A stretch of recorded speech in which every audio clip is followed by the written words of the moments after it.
ยานะครับได้ให้เกียรติเป็นประธานในการจุดธูปเทียนบูชาพระรัตนตรัยเรียนเชิญคุณสาริตตั้งตรงจิตและภรรยาครับ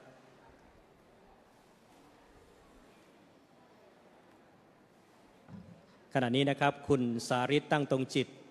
และภรรยานะครับจะได้ให้เกียรติเป็นประธานจุดธูปเทียนบูชาพระรัตนตรัยเรียนเชิญผู้มีเกียรติทุกท่านประนมมือขึ้นครับ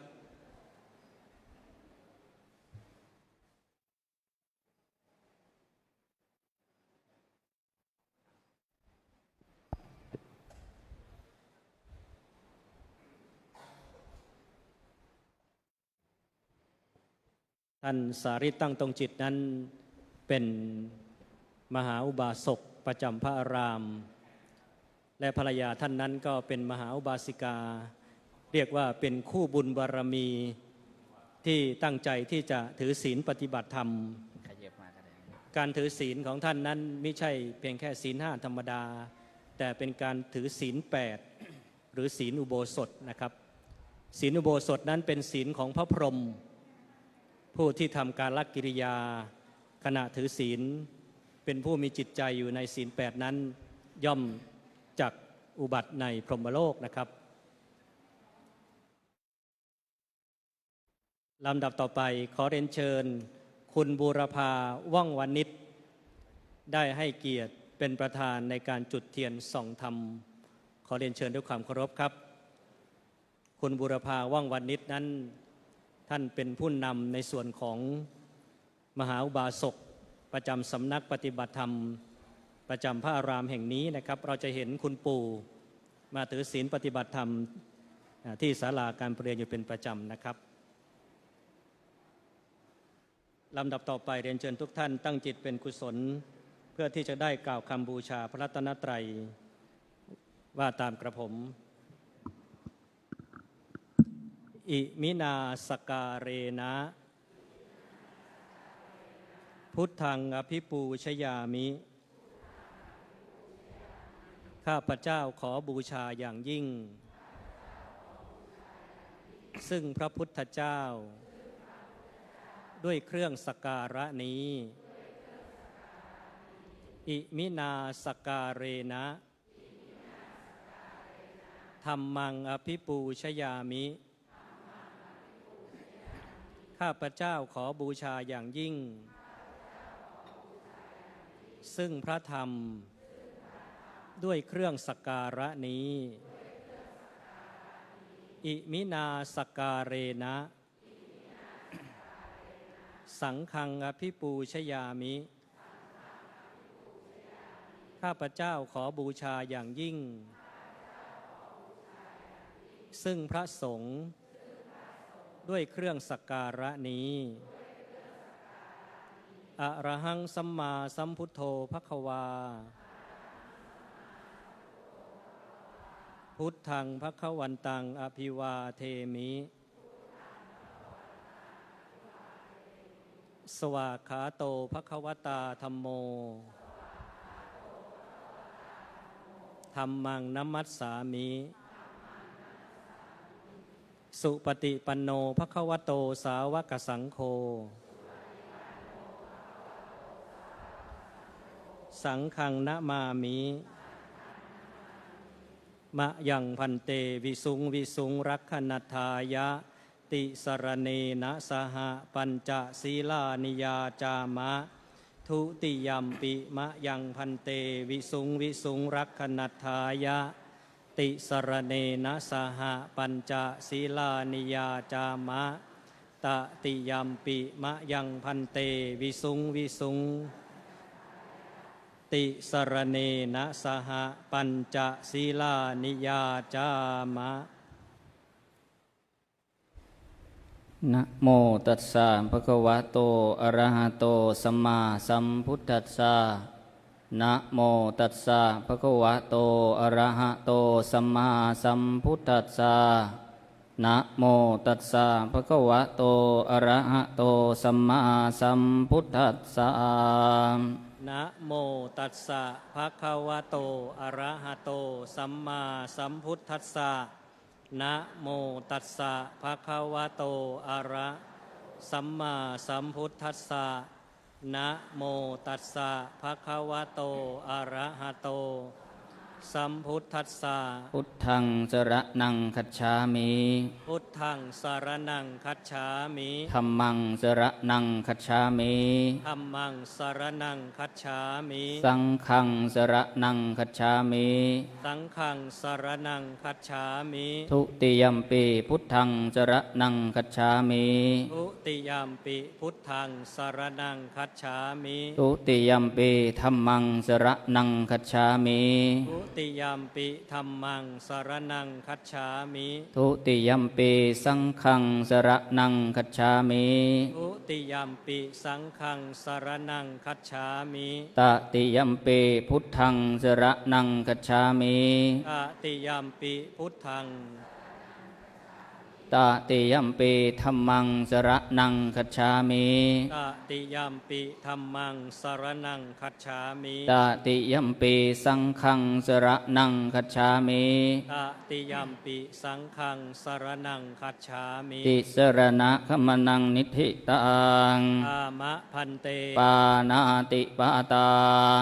เวระมณีสิกขาปะทังสมาธิยามิ ปานาติปาตา เวระมณีสิกขาสมาธิยามิ อะทินนาธนาเวระมณีสิกขาปะทังสมาธิยามิ อะทินนาทานา เวระมณีสิกขาปะทังสมาธิยามิ กาเมสุมิจฉาจารา เวระมณีสิกขาปะทังสมาธิยามิ กาเมสุมิจฉาจารา เวระมณีสิกขาสมาธิยามิ โมสาวาทาเวระมณีสิกขาปะทังสมาธิยามิ มุสาวาทา เวระมณีสิกขาปะทังสัมธิยามิ สุราเมรยมัชฌะปมาทฐานา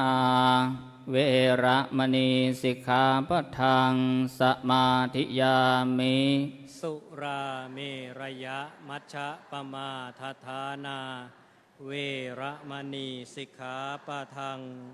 ทิยามิ อิมานิปัญจสิกขาปทานิสีเลนะสุขติงยันเตสีเลนะโภคสัมปทาสีเลนะนิพุติงยันเตตัสมาสิลังวิโสทะเย พรัมมาจโลกาธิปติสหัมปติกัดอัญชลีอันทิวรังอายาจทาสันติทะสัตตาปรชักขะชาติกาเทเสตุธัมมังอนุกัมปิมังปะชัง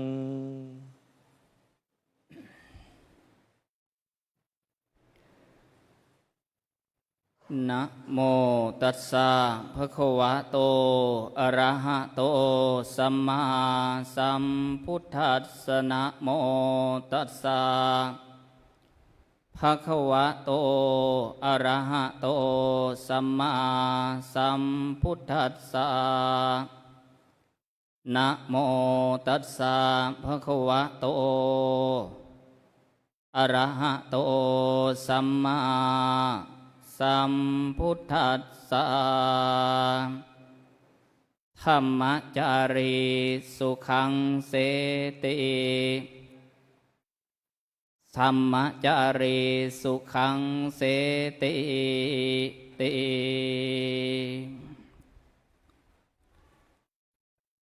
ขอนอบน้อมแด่องค์สมเด็จพระบรมศาสดาสัมมาสัมพุทธเจ้าผู้เป็นบรมครูของเทวดาและมนุษย์ทั้งหลายพระองค์นั้นไม่เสด็จดับขันธปรินิพพานนานมาแล้วด้วยเสียงกล้าวขอนอบน้อมพระอริยญาณธรรมพระธรรมที่นำผู้ฟังและผู้ประพฤติปฏิบัติตามให้ถึงความสุขให้ถึงความพ้นทุกข์ด้วยเสียงกล้าว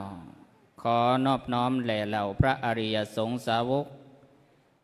ผู้ประพฤติดีปฏิบัติชอบปฏิบัติตรงปฏิบัติสมควรเป็นทักขินัยยบุคคลอาหุเนยยบุคคลปาหุเนยยบุคคล เป็นเนื้อนาบุญของโลกพร้อมทั้งเทวโลกด้วยเสียงกล่าวกราบถวายความเคารพแด่พระมหาเถระพระเถระพระอนุเถระขอโอกาสครูบาอาจารย์ขอเจริญพรสิริสวัสดิ์พิพัฒนมงคลขอความผาสุกทุกประการจงบังเกิดมีแด่ศรัทธาสาธุชนผู้ประพฤติปฏิบัติธรรมผู้มาร่วมบุญในคราวครั้งนี้ทุกท่านทุกคนณโอกาสนี้ก็เป็นโอกาสดีในวันนี้ที่ทุกท่านได้มีโอกาสมาร่วมบุญมาร่วมกุศลในวันครบรอบการจัดตั้งแต่เดิมให้ชื่อว่าศูนย์ปฏิบัติธรรมของวัดพระเชตุพนปัจจุบันนี้เป็นสำนักปฏิบัติธรรมของวัดพระเชตุพนประจำกรุงเทพมหานครแห่งที่เท่าไหร่นะโยมแสดงว่าใช้ได้ต้องช่วยกันนะวันนี้นะอาตมาภาพในพระบ้านนอกของประเทศในเมืองมาขึ้นกระบวนหอธรรมาสธรรมาสหอนี่ขึ้นครั้งนี้เป็นครั้งที่สองแต่ก่อนไม่เคยขึ้นบนหอเลยนั่งอยู่กับพื้นนี่พูดกันวันนี้ขึ้นสู่ที่สูงมันยังไงก็ไม่รู้นะยิ่งสูงมันยิ่งหนาวแต่อาตมารู้สึกร้อนเพราะฉะนั้นก็สำนวนสำเนียงอาจจะบ้านนอกหน่อยนะจริงๆงานเนี้ยมันต้องเทศเป็นจิตจะลักษณะเทศเป็นชิ้นเป็นอันเทศเป็นเรียกว่าเป็นการเป็นงานนะแต่ท่านผู้ช่วยเจ้าอาวาสวัดพระเชตุพนท่านอาจารย์มหาอานนท์ท่านวันนี้มนต์พระบ้านนอกมาเราก็พยายามจะทำแบบพระในเมืองไม่เป็นหัดอยู่หลายวันตั้งนะโมขึ้นเมื่อกี้ยังลืมเลยขึ้นพุทธภาษิตในเบื้องต้นจำไว้เป็นคาถานะพอขึ้นมาเหลืออยู่แค่บทเดียวบาทเดียวเองไม่เป็นไรมีสลึงพึงบรรจบให้ครบบาทนะเอาเป็นว่าขึ้นธรรมภาษิตพุทธภาษิตว่าธรรมจารีสุขังเสติธรรมจารีสุขังเสติแปลว่าผู้ปฏิบัติธรรมผู้ประพฤติธรรมย่อมอยู่เป็นสุขผู้ปฏิบัติธรรมผู้ประพฤติธรรมย่อมอยู่เป็นสุขแต่คาถาเนี้ยปรากฏอยู่ใน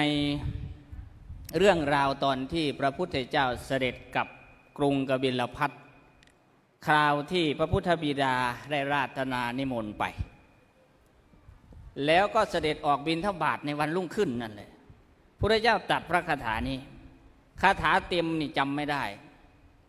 อันนี้มันจะจบคาถาแล้วเนี่ยธรรมจารีสุขังเสติแต่ก่อนหน้านั้นจะว่าอยู่ที่ประมาณว่าจเรธรรมังสุจริตังณนังทุจริตังจเรธรรมจารีสุขังเสติอัสสมิงโลเกปรัมหิจะนี่มันเพิ่งจะจำได้เมื่อกี้นี่แปลว่าอะไรก่อนจะบอกว่าผู้ปฏิบัติธรรมย่อมอยู่เป็นสุขต้องเข้าใจก่อนว่าปฏิบัติธรรมเป็นอย่างไรจึงจะอยู่เป็นสุขได้บางคนมาเข้าวัดปฏิบัติธรรมทำไมยังไปทุกข์อยู่กับบ้านกับเมืองมาปฏิบัติธรรมก็เจอแต่ปวดหนออาจารย์ก็เร่งหรือเกินปวดก็ปวดหนอสิโยมจะให้โยมปวดหนอทำไมเท่านี้ก็ทุกข์แล้วว่างั้นไหนบอกว่าปฏิบัติธรรมอยู่เป็นสุขนี่มันทุกข์เหลือเกินว่างั้นวันใดได้เข้าคอร์สปฏิบัติธรรมคิดถึงแต่วันจะได้ออกคอร์สเท่านั้นแหละที่จะเป็นสุขว่างั้นแล้วมันก็ผิดกับพุทธพจน์ที่บอกว่าธรรมจารีสุขังเสติละสิเพราะเราไม่รู้ว่าพุทธพจน์ก่อนหน้านั้นท่านว่าไว้อย่างไรพุทธพจน์ก่อนหน้านั้นบอกว่าจเรธรรมังสุจริตังพึงประพฤติธรรมให้สุจริตโยมเข้าใจไหมประพฤติธรรมแล้วต้องสุจริตด้วยนะแสดงว่าประพฤติธรรมมันมีทั้งทุจริตด้วยสิเป็นไปได้เพราะพระองค์ทรงตรัสไว้แล้วว่าพึงประพฤติธรรมให้สุจริตณนังทุจริตังจเรไม่พึงประพฤติธรรมนั้นให้ทุจริตเมื่อทำเช่นนั้นแล้วผู้ประพฤติธรรมย่อมอยู่เป็นสุขอัสสมิงโลเกปรัมหิจักทั้งในโลกนี้และโลกหน้า บางคนบอกว่าปฏิบัติธรรมมันต้องเป็นสุขสิมาเจอสภาวะทุกข์ก็บอกว่าไม่ใช่แล้ววิธีการปฏิบัติอย่างนี้ผิดแล้วไม่ถูกแล้วหลับตาลงก็โอ้โหมาให้เราปวดหนอปวดหนอปวดหนอมาให้เราเจ็บหนอเจ็บหนอแล้วมันจะขัดกับพุทธพจน์ที่บอกว่าปฏิบัติธรรมอยู่เป็นสุขสิอย่างนี้นี่เราไม่เข้าใจปฏิบัติธรรมก่อนจะอยู่เป็นสุขต้องปฏิบัติธรรมให้สุจริตก่อนมาตรงนี้ปรารถนาอะไรมาปฏิบัติธรรมอันนี้พูดกับผู้ปฏิบัติธรรมเพราะผู้ที่มาในวันนี้ล้วนแล้วแต่เป็นผู้ปฏิบัติธรรมอาตมาเชื่อดังนั้นนะมาทุกครั้งทุกคราวนี่ใส่สีขาวกันหมดนะมาวันนี้รู้สึกว่าหลากสีหน่อยแต่ดูออกเห็นสีหน้าท่าทางสีหน้าสีตาแล้วเป็นผู้ปฏิบัติธรรมแต่ในช่วงที่ปฏิบัติธรรมไม่ได้เขียนคิ้วทาตาอย่างนี้นะเหมือนกันหมดว่างั้นนะเคยเป็นปลาไหลยังไงก็ปลาไหลอย่างนั้นแต่ตอนนี้มีคิ้วมีตาขึ้นมาจำได้ว่านี่คือผู้ปฏิบัติธรรมต้องเข้าใจก่อนว่าปฏิบัติธรรมต้องให้มันสุจริตสุจริตคืออะไรการปฏิบัติธรรมเป็นไปเพื่ออะไรโยมปฏิบัติธรรมเพื่ออะไรรู้ไหมเพื่ออะไรล่ะเพื่อพ้นทุกข์รู้ไหมว่าอะไรคือทุกข์เอาอีกแล้วสิทีนี้พอเริ่มว่าจะพ้นทุกข์แล้วรู้ไหมอะไรคือทุกข์เหมือนเราบอกว่าอยากจะปล่อยอะไรสักอย่างแล้วรู้ไหมอะไรสักอย่างนั้นมันคืออะไรมันจึงปล่อยไม่ถูกเพราะไม่รู้ว่าไอ้ที่จะปล่อยมันคืออะไรอยากจะพ้นทุกข์แต่ไม่รู้จักทุกข์มันจะพ้นทุกข์ได้อย่างไร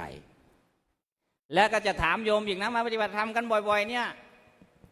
ปีที่เท่าไหร่แล้วนั่นเนี่ยปีที่9พระเจ้ารับรองไว้นะปฏิบัติวิปัสสนากรรมฐาน7 ปีสำเร็จเป็นพระอรหันต์อย่างช้าเพราะฉะนั้นนี่9 ปีแสดงว่าอย่างน้อยก็หันซ้ายหันขวาละวันนี้ถามโยมนะทีนี้นะมาเทศแบบถามโยมเขาเรียกว่าปุจฉกะถามเดี๋ยวจะให้พระพูดฝ่ายเดียวนี่แหมยังไงเดี๋ยวกันเทศแบ่งกันโยมถามโยมว่าโอเคการปฏิบัติทำเพื่อจัดการกับทุกข์หรือดับทุกข์ถามว่าทุกข์ที่ดับนี่เป็นทุกข์ในปัจจุบันหรือทุกข์ในอนาคตใครบอกทุกข์ปัจจุบันยกมือขึ้นใครบอกทุกข์อนาคตยกมือขึ้นแล้วที่ไม่ยกมืองดออกความเห็นแล้วจะเป็นสสทำไมเนาะเปลืองงบประมาณแผ่นดินอ้าวคำถามนี้เคยเกิดขึ้นเมื่อพุทธศักราชราว500 ปีเคยได้ยินไหมโอ้ถ้าใครได้ยิน500 ปีกว่านั้นก็เกินจริงนะท่านบันทึกไว้ในคัมภีร์มิลินทปัญหาเริ่มนึกออกแล้วใช่ไหม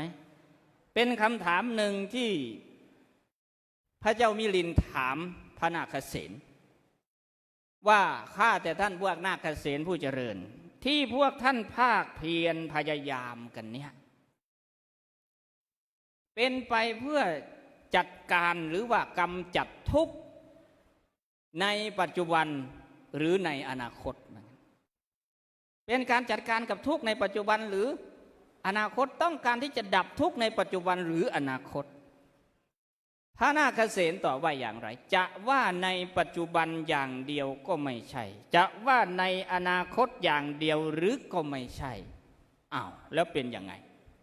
เป็นการดับทุกข์ทั้งในปัจจุบันและอนาคตอันหือนี่คือพระมิลินนะหือใส่พระนาคเษนหือว่ายังไงพวกท่านนี่เก่งกันนะอนาคตยังมาไม่ถึงยังกระดี้กระดันดับทุกข์ได้ว่างั้น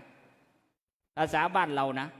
โอ้โหนี่เก่งกันจังนะพูดกันแนะกันแหนเฉยเลยว่าเก่งกันจังนะอนาคตมาไม่ถึงนี่ดับไปแล้วว่างั้นพระนาคเษนก็เลยถามพระเจ้ามิลินถามว่าอย่างไรขอถวายพระพรสมเด็จพระบรมบพิตรราชสมภารเจ้าอาตมาภาพก็จะขอถามย้อนกลับไป พระองค์เคยมีศัตรูอริราชศัตรูนอกราชอาณาจักรหรือไม่ก็มีอยู่บ้างนะในเวลาที่อริราชศัตรูยกทัพกรีธาพลทัพช้างทัพม้าทัพรถทัพคนเดินเท้าเสนามาครบหมู่ในคราวนั้นมาประชิดประตูพระนครในขณะนั้นแหละพระองค์จึงสั่งการให้สร้างค่ายคูประตูและหอรบบัญชาการรบฝึกทหารฝึกปรือกำลังทหารในตอนนั้นเลยหรือพระคุณเจ้าทำอย่างนั้นก็เพียงพร้ำแก่ศัตรูหน้าไหนก็เข้าเมืองได้จิ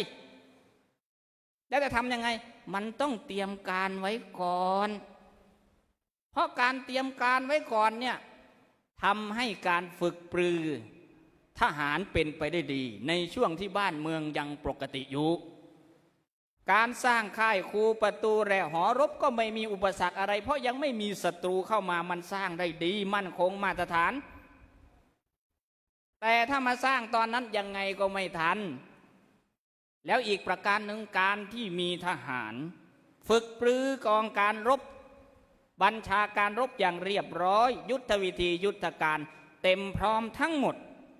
ทั้งอุปกรณ์และวิธีการเตรียมพร้อมไว้เสมอก็เป็นอันป้องกันศัตรูไม่ให้มาทำลายในอนาคตด้วยเพราะศัตรูย่อมยำเกรงฉันใดก็ฉันนั้นขอถวายพระพร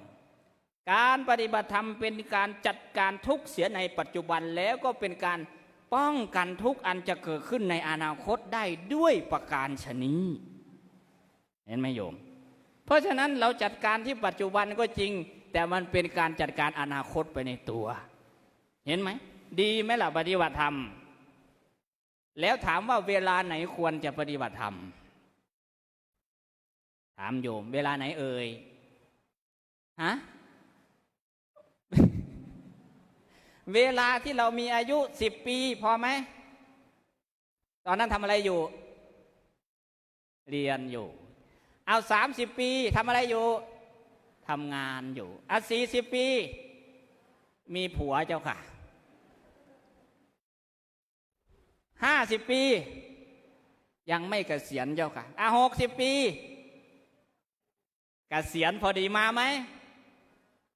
ไม่ได้สิมีหลานแล้วเลี้ยงหลานเอาล้อหลานโตตายก่อนพอดีสุดท้ายไม่ได้มาเลยท่านพระนาคเษนพระเจ้ามิลินก็ถามพระนาคเษนท่านเสนออย่างนี้เหมือนชาวพุทธในปัจจุบันเราเนี่ย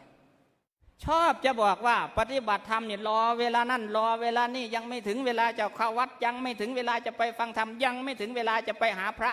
เดี๋ยวดันไปได้พระเหมือนศรีกากรอีกยังไม่ถึงเวลายังไม่ถึงเวลารอคอยเวลาวันนั้นวันนี้รอเกษียณบ้างรอโน่นนี่นั่นด้วยพระ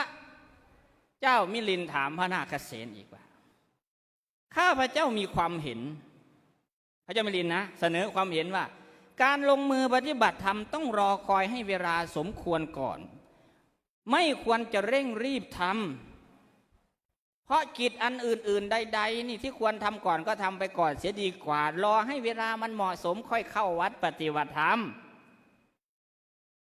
ส่วนพระนาคเษนตอบว่าอย่าคิดเช่นนั้นเพราะพระสัมมาสัมพุทธเจ้าบอกว่าอัจเชวะกิจจมาตปังกิจหน้าที่คือการปฏิบัติธรรมต้องรีบทำเสียในเดี๋ยวนี้พระเจ้ามิลินบอกข้าพเจ้าไม่เห็นด้วยเพราะในเมื่อมันยังมีกิจอย่างอื่นที่จะต้องทำสำคัญกว่าเนี่ยต้องทำให้เสร็จก่อนไม่งั้นไปปฏิบัติธรรมมันก็คงจะไม่ได้เรื่องได้ราวอะไรชาวพุทธก็คิดแบบเดียวกันกับพระเจ้ามิลินพระนาคเษนก็ตอบแล้วว่าถ้าอย่างนั้นอาตมาภาพจะถามพระองค์ถวายพระพรพระมหาบพิตรขอถวายพระพรถามนะทีนี้นะว่าในขณะนั้นนี่ในขณะเดี๋ยวนี้พระองค์ประสงค์จะดื่มน้ำพระองค์ประสงค์จะดื่มน้ำพระองค์จึงสั่งราชบุรุษว่าตอนนี้เราหิวน้ำเธอจงขุดบ่อน้ำสร้างแหล่งน้ำให้เราเดี๋ยวนี้พระองค์ทำเช่นนั้นไหม ก็อยากจะกินน้ำเดี๋ยวนี้จะพึ่งเขาสั่งขุดสระมันจะได้กินหรือเดี๋ยวนี้ว่างั้นมันต้องขุดเตรียมไว้ก่อนฉันใดก็ฉันนั้นการปฏิบัติธรรมก็ควรจะเร่งรีบทำเสียรอคอยเวลานั้นเวลานี้ไม่ได้เดี๋ยวมัจจุราชหรือมารทั้งห้าจัดได้ช่องเนี่ยฟังดีๆนะหน้าพี่นานะตรงนี้นะลองอุปมาให้ชัดเจนกว่านี้หน่อยสิบางอันอุปมาข้อที่สองหากพระองค์ประสงค์จะเสวยพระกยาหารอยากจะกินข้าวอยากจะเสวยข้าวพระองค์จึงสั่งราชบุรุษว่าเอาละเธอจงเอาเมล็ดข้าวฟ่างบ้างเมล็ดข้าวเหนียวบ้างเมล็ดข้าวสวยข้าวเจ้านี่บ้างไปปลูกเราจักกินข้าวเดี๋ยวนี้พระองค์จักได้สมประสงค์หรือไม่มีคนตอบแทนพระเจ้ามิลินแล้วไม่ว่างั้นเพราะอะไรถึงไม่ได้กินตอนเนี้ยก็ปลูกมันก็เพิ่งปลูกเนาะข้าวชนิดไหนจะปลูกจับตัวนี้ขนาดถั่วงอกยัง2 วันจึงได้กินข้าวปลูกปั๊บมันได้กินไม่มีบรรดาต้นไม้ที่แสดงไว้ว่าปลูกปั๊บโตเลยมีอยู่2 อย่างคือต้นพระศรีมหาโพธิอานันทโพได้เมล็ดมาเพาะปลูกปั๊บอยู่ที่พระเชตวันมหาวิหารโตในวันนั้นเลยทันทีด้วยพุทธานุภาพกับต้นมะม่วงที่พระพุทธเจ้าทรงแสดงยมกะปาฏิหาริย์อันนั้นปลูกวันนั้นโตวันนั้นนอกนั้นยังไม่เห็นที่มีปรากฏหรืออาตมาจะศึกษาไม่ครบก็ไม่รู้ได้ยังไม่มีการปลูกข้าวก็เหมือนกันไม่ใช่ว่าหิวเดี๋ยวนี้ปลูกเดี๋ยวนี้ไม่ทันกินหรอกว่างั้นหิวตายพอดีพระเจ้ามิลินว่าลองอุปมาให้ชัดเจนกว่านี้พระเจ้าค่ะขอท่านจงอุปมาอีกบ้างอุปมาสุดท้ายเปรียบเหมือนกันกับนักรบเมื่อกี้นี่แหละเมื่อข้าศึกประชิดประตูพระนครแล้วจึงสั่งให้สร้างค่ายคูประตูและหอรบเช่นนั้นหรือไม่ได้มันต้องเตรียมการไว้ก่อนการปฏิบัติธรรมก็เช่นเดียวกันต้องรีบทำเสียแต่เดี๋ยวนี้เพราะบุคคลใดไม่รีบทำบุคคลนั้นชื่อว่าประมาทเราไม่อาจจะทราบได้เลยว่าพรุ่งนี้กับชาติหน้าอะไรจะมาก่อนกันนี่พระอาจารย์ราชันจะว่าอยู่เป็นประจำไม่รู้ว่าชาติพรุ่งนี้กับชาติหน้าอะไรจะมาก่อนกันเพราะนั้นการปฏิบัติธรรมจึงต้องรีบทำอัจเฉวกิจจมาตัปปังโกชัญญามรณังสุเวกิจคือการปฏิบัติธรรมกิจที่ต้องรีบทำมีแค่2 อย่างนะอันนี้ก็เป็นคำถามของพระเจ้ามิลินถามพระนาคเษนวันนี้พูดแต่เรื่องพระนาคเษนเลยแหละว่างั้นคุยกันกิจที่ต้องรีบทำมี2 อย่าง1ดับทุกข์2จัดการเหตุให้เกิดทุกข์ดับทุกข์กับจัดการเหตุให้เกิดทุกข์การดับทุกข์คือกำหนดรู้สภาพธรรมที่มีอยู่จริงเป็นอยู่จริงในปัจจุบันเมื่อสติมีกำลังแม่นมั่นถาวรมั่นคงขึ้นเขาจะสามารถมีกำลังไปจัดการกับเหตุให้เกิดทุกข์อันเป็นไปในอบายภูมิบ้างอันเป็นไปในภพภูมิต่างๆบ้างจนสำเร็จกิจแห่งพรหมจรรย์เพราะฉะนั้นการปฏิบัติธรรมมีอยู่2 อย่างใหญ่ๆคือดับทุกข์ในปัจจุบันและจัดการเหตุที่เป็นทุกข์ในอนาคตหรือเหตุให้เกิดทุกข์เรามาปฏิบัติธรรมนี่เป็นการจัดการทั้งทุกข์ในปัจจุบันและอนาคตไปในตัวทุกคนมีอยู่แล้วทุกข์ที่มันรออยู่ในอนาคตมีใครคิดว่าชีวิตนี้ยังเป็นสุขอยู่บ้างยกมือขึ้นจริงๆก็อาจจะคิดนะว่ามีสุขอยู่บ้างอย่างวันนี้มาทำบุญมันก็เป็นสุขไหมล่ะถ้าเป็นทุกข์อยู่นอนโรงพยาบาลแล้วล่ะท่านไม่มาหรอกว่างั้นตราบใดที่เรายังเห็นว่าชีวิตรูปนามธาตุขันธ์กายใจนี้ยังเป็นสุขอยู่แม้เพียงเท่าปลายเมล็ดขนปลายเส้นขนนั่นยังไม่ชื่อว่าผู้เห็นความจริงแต่ผู้ปฏิบัติธรรมจักเห็นว่ารูปนามกายใจนี่เป็นทุกข์แท้และควรจักพ้นจากรูปนามกายใจนี้ให้เร็วที่สุดนั่นชื่อว่าเห็นความจริงสังเกตดูได้นะทุกโคตินาทุกขปเรตาเป็นผู้มีความทุกข์อย่างเอาแล้วปัจจุบันมันก็ทุกข์ทุกขปเรตาเป็นผู้มีความทุกข์รออยู่เบื้องหน้าแล้วมันพ้นไหมล่ะไหนล่ะสุขอยู่ตรงไหนล่ะไม่มีสักอันเลย เพราะฉะนั้นเวลาเราปฏิบัติธรรมสิ่งที่จะต้องเจอมันก็คือทุกข์เพราะทุกข์มันเป็นหนึ่งในอริยสัจที่จะต้องเจออยู่แล้วคือทุกขอริยสัจทุกขอริยสัจคืออะไรทุกขอริยสัจคือชาติปีทุกขะชราปีทุกขะมรณะปีทุกขังโสกปริเดวะโดกะโดมนัสสุปายาสะปีทุกขะอภิเยสัมปโยโคทุกโขปิเยวิปโยโคทุกโขยัมปิชังนาภารปิตัมปิทุกขังสั่งกิเตนะปัญจุปาทานาคันธาทุกขาหายใจไม่ทันว่าโดยย่อขันธ์ห้านี่แหละเป็นตัวทุกข์ขันธ์ห้าคืออะไรกายกับใจนั่นแหละแล้วใครบ้างมีกายกับใจยกมือขึ้นต้องถามว่าใครไม่มีน้องถึงจะถูกมันมีหมดอาตมาก็ลืมไปอาตมาก็ต้องยกมือด้วยมันก็มีทุกข์แต่ว่าผู้มีปัญญาเท่านั้นจักเห็นว่ามันเป็นทุกข์และสมควรที่จะรีบเร่งออกหนีจากทุกข์นี้ทำยังไงจึงจะเกิดปัญญาก็ต้องปฏิบัติธรรมต้องปฏิบัติธรรมนะไม่ใช่มานั่งนึกเอาว่ามันเป็นทุกข์แล้วมันอยากจะปฏิบัติธรรมเราไปร่วมงานศพเคยเห็นไหมเวลาโฆษกเขาพูดอนุสาสนาจารย์จะพูดดีมากเลยโคงานในงานโฆษกกลอนต่างๆนี้ออกมาเป็นพรวนพฤกษภกาสอนอีกกุญชรอันปลดปลงโทษทนเสน่งคงสำคัญหมายในกายมีนรชาติวางวายมาลายสิ้นทั้งอินทรีย์สถิตทั่วแต่ชั่วดีประดับไว้ในโลกาโคควายตายเหลือไว้แต่เขาหนังช้างตายยังเหลืองาเป็นศักดิ์ศรีส่วนคนตายเหลือไว้แต่ชั่วดีบรรดามีประดับไว้ในโลกาเป็นต้นฟังแล้วก็สลดหดหูว่าโอ้คนเราก็แค่นี้เนาะตายไปแล้วก็จบจะรวยขนาดไหนจะมียศถาบรรดาศักดิ์ได้เครื่องราชอิสริยาภรณ์ชั้นปฐมชั้นเอกอุอะไรก็ตามเถอะสุดท้ายก็นี่เหมือนกันเฟิงพระราชทานหรือเพลิงธรรมดาก็เพลิงเดียวกันนี่แหละความร้อนไม่ได้แตกต่างอะไรกันไปเลยมอดไหม้ไปเช่นเดียวกันหมดไปดูแล้วก็สลดแป๊บหนึ่งกลับออกมาไปทำผมใหม่ดีกว่าว่างั้นไปทำผมไปเสริมสวยไปแต่งหล่อใหม่อยู่เหมือนเดิมมันก็ได้แค่นั้น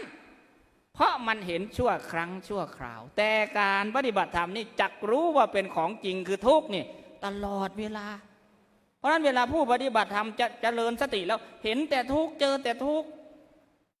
กำหนดก็มีปวดเจ็บชาเหน็บตึงคันเดี๋ยวก็ขี้เกียจเดี๋ยวก็โงกเดี๋ยวก็ง่วงเดี๋ยวก็เสื่องเดี๋ยวก็ซึมเดี๋ยวก็เบื่อเดี๋ยวก็นายพอมันเป็นสุขขึ้นมาหน่อยหนึ่งให้กำหนดว่าสุขหนอสุขก็หายไปกลายเป็นทุกข์อีกแล้วโอ้ตายมีแต่ของทุกข์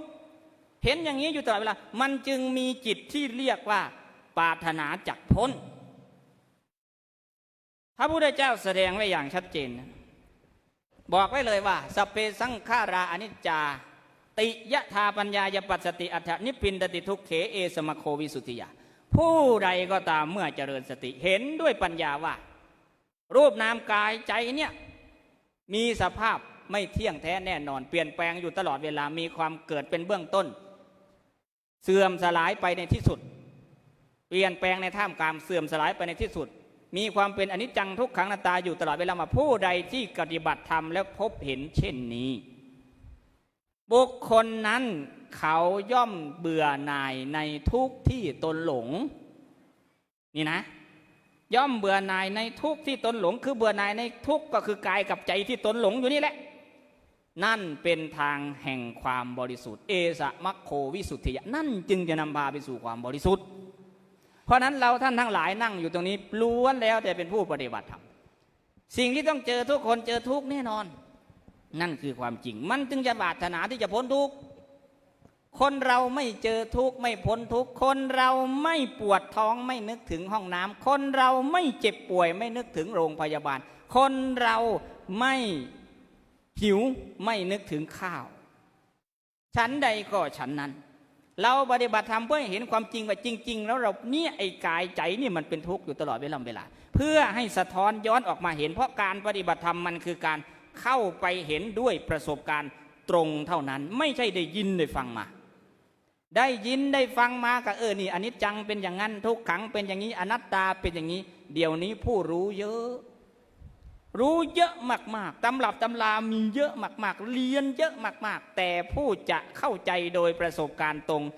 ยังน้อยอยู่ ถ้ารู้เช่นนี้แล้วบาปบุญคุณโทษสวรรค์นรกพระพุทธมีจริงพระธรรมมีจริงพระสงฆ์มีจริงไม่ต้องไปคุยกันแล้วในเรื่องนั้นมันประทับลงในหัวใจอย่างเต็ม100%อย่างนั้นจึงเรียกว่าผู้ปฏิบัติธรรมเมื่อเป็นผู้ปฏิบัติธรรมมันจึงจะเกิดอานิสงส์ที่พระพุทธเจ้าตรัสไว้ว่าธรรมจารีสุขังเสติผู้ปฏิบัติธรรมจะอยู่เป็นสุขเพราะไม่เดือดร้อนด้วยนินทาและสรรเสริญเป็นต้นอย่างวิกิตการศรัทธาพุทธศาสนาในยุคปัจจุบันที่เรากำลังเผชิญนี้วันต้องคุยกันหน่อยนะจริงๆงานนี้ไม่อยากจะแตะเรื่องนี้แต่คุยกันหน่อยท่านอาจารย์ราชันโทรไปหาอาตมาที่ขอนแก่น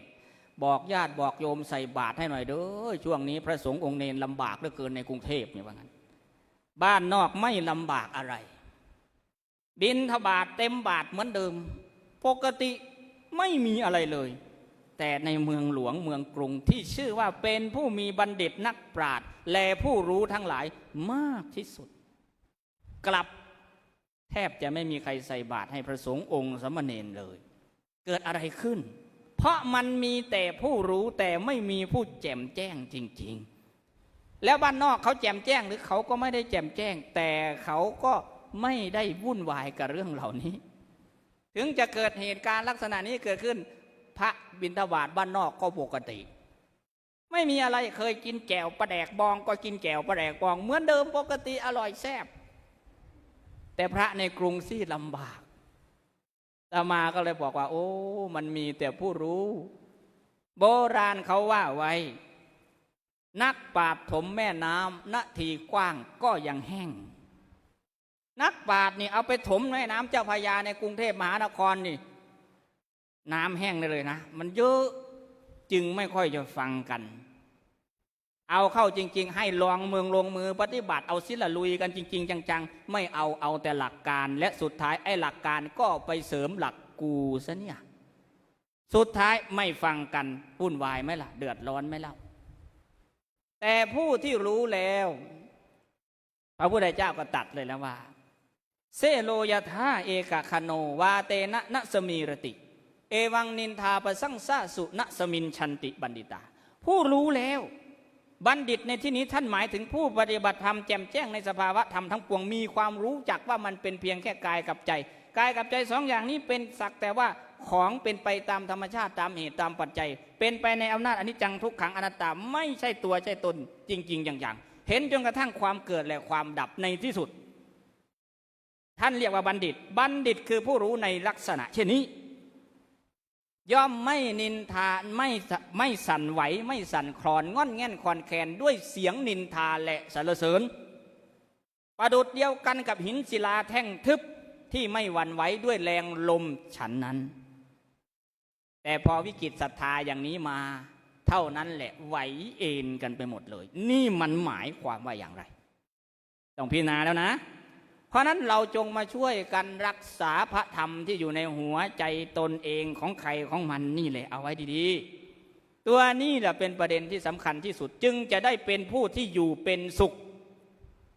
เพราะปฏิบัติธรรมรู้ธรรมจริงๆแต่ปฏิบัติธรรมยังไม่รู้ธรรมมันก็ไม่ชื่อว่าจะเป็นสุขดอกเกิดอะไรขึ้นก็งอนแง่นคอนแขนไปตามเรื่องตามราวของหัวจิตหัวใจที่ประกอบด้วยโลภะโทสะโมหะตัณหามานะทิฏฐิอหิริกะอโนตปะโอ้ยชื่อมันเยอะก็คือกิเลสนั่นแหละพูดง่ายๆซะเพราะฉะนั้นจึงต้องรีบทำเสียในปัจจุบันนี้รักษาใจตนเองให้อยู่กับภาวนาที่มีอยู่จริงเป็นอยู่จริงในปัจจุบันจนกระทั่งไปจักแจ้งในผลแห่งภาวนาให้ได้แนวทางแห่งการประพฤติปฏิบัติที่นี่ท่านสอนแล้วที่นี่ท่านทำไว้ดีแล้วมีครูบาอาจารย์มีสถานที่มีธรรมะให้แล้วเหลือแต่ว่าเราจะกล้าสละการสละงานเพียง2-3 วันนี้มาได้ไหมเมื่อมาแล้วจะทำกันจริงๆจังๆไหมมาปฏิบัติธรรมไม่ใช่มาดูโทรศัพท์มาปฏิบัติธรรมไม่ใช่มาหาหมู่หาพวกหาเพื่อนไม่ใช่มาหากวนหาแก๊งทำได้ไหมล่ะเพราะสุดท้ายเวลาเกิดเราก็มาคนเดียวเวลาจะไปเราก็ไปเพียงคนเดียวไม่เคยมีใครชวนกันไปตายกับฉันไปไหมล่ะไม่มีใครชวนอาตมาก็โบกมือลาเสียงเพลงแววมาต้องลาแล้วเพื่อนกูก็ไม่ไปก็มึง เพราะฉะนั้นทุกท่านทุกคนในการประพฤติปฏิบัติธรรมเป็นเรื่องของส่วนตัวส่วนตนเราต้องทำหน้าที่ของเราให้ดีที่สุดและรีบเร่งทำเสียเพราะเราไม่รู้ว่าความตายจักมาเยือนเราเมื่อไหร่พระสงฆ์องค์ข้าเจ้าครูบาอาจารย์ท่านเป็นผู้รู้ในเบื้องต้นเร่งมาบวชประพฤติปฏิบัติธรรมตั้งแต่เล็กแต่น้อยบางรูปบางองค์บวชจนสิ้นสุดหน้าที่ในการบวชคือ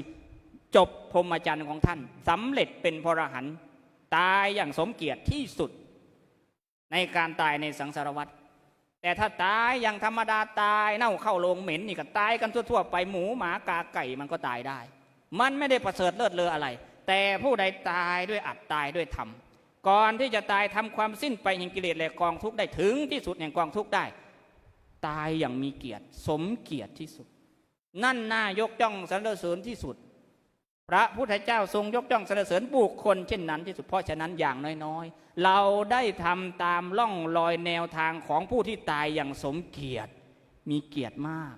เพราะฉะนั้นทุกท่านมาประพฤติปฏิบัติธรรมเป็นนักปฏิบัติธรรมขอให้ตั้งใจใส่ใจในการปฏิบัติธรรมรีบเร่งทำเสียในปัจจุบันอย่าได้รอคอยเวลานั้นเวลานี้รอลูกโตก่อนรอหลานโตก่อนรอเกษียณก่อนถึงเวลาตายมันรออะไรไม่ได้สักอย่างอย่าได้ประมาทเชียวนี่คือคำสอนของพระพุทธเจ้าพระพุทธเจ้าทรงสอนว่าอย่าประมาทนี่คือหลักคำสอนที่ชัดเจนที่สุดเป็นดุจรอยเท้าช้างว่าอย่างนั้นเพราะฉะนั้นให้ทุกท่านจดจำคำสอนรอยเท้าช้างนี้เอาไว้ว่าความประมาทนั่นเป็นหนทางแห่งความตายตายจากโลกนี้ด้วยตายจากคุณธรรมคุณงามความดีตายจากการสร้างสมอบรมแม้กระทั่งมรรคผลนิพพานก็ตายด้วยถ้าเราประมาทแต่ถ้าไม่ประมาทมรรคผลนิพพานก็เกิดขึ้นได้เพราะฉะนั้นในวันนี้จึงขออนุโมทนาชื่นชมยินดีกับการที่ทุกท่านได้เป็นผู้ประพฤติปฏิบัติธรรมมาและหวังว่าจะได้เป็นผู้ปฏิบัติธรรมกันต่อไปจนถึงวินาทีสุดท้ายแห่งชีวิตจักเป็นผู้แก้วกล้าอาจหาญสมควรที่หัวจิตหัวใจดวงนี้จะเป็นที่รองรับธรรมะอันประเสริฐบริสุทธิ์แห่งองค์สมเด็จพระสัมมาสัมพุทธเจ้าจักได้ชื่อว่าเป็นบุตรและธิดาแห่งองค์สมเด็จพระสัมมาสัมพุทธเจ้าทุกๆคนรับประทานแสดงพระสัทธรรมเทศนามาก็เห็นว่าสมควรแก่เวลาขอสมมุติยุติลงคงไว้แต่เพียงนี้เอวังก็มีด้วยประการฉะนี้สาธุลำดับต่อไปพระสงฆ์องค์แสดงพระธรรมเทศนาจากได้ให้พรนะครับ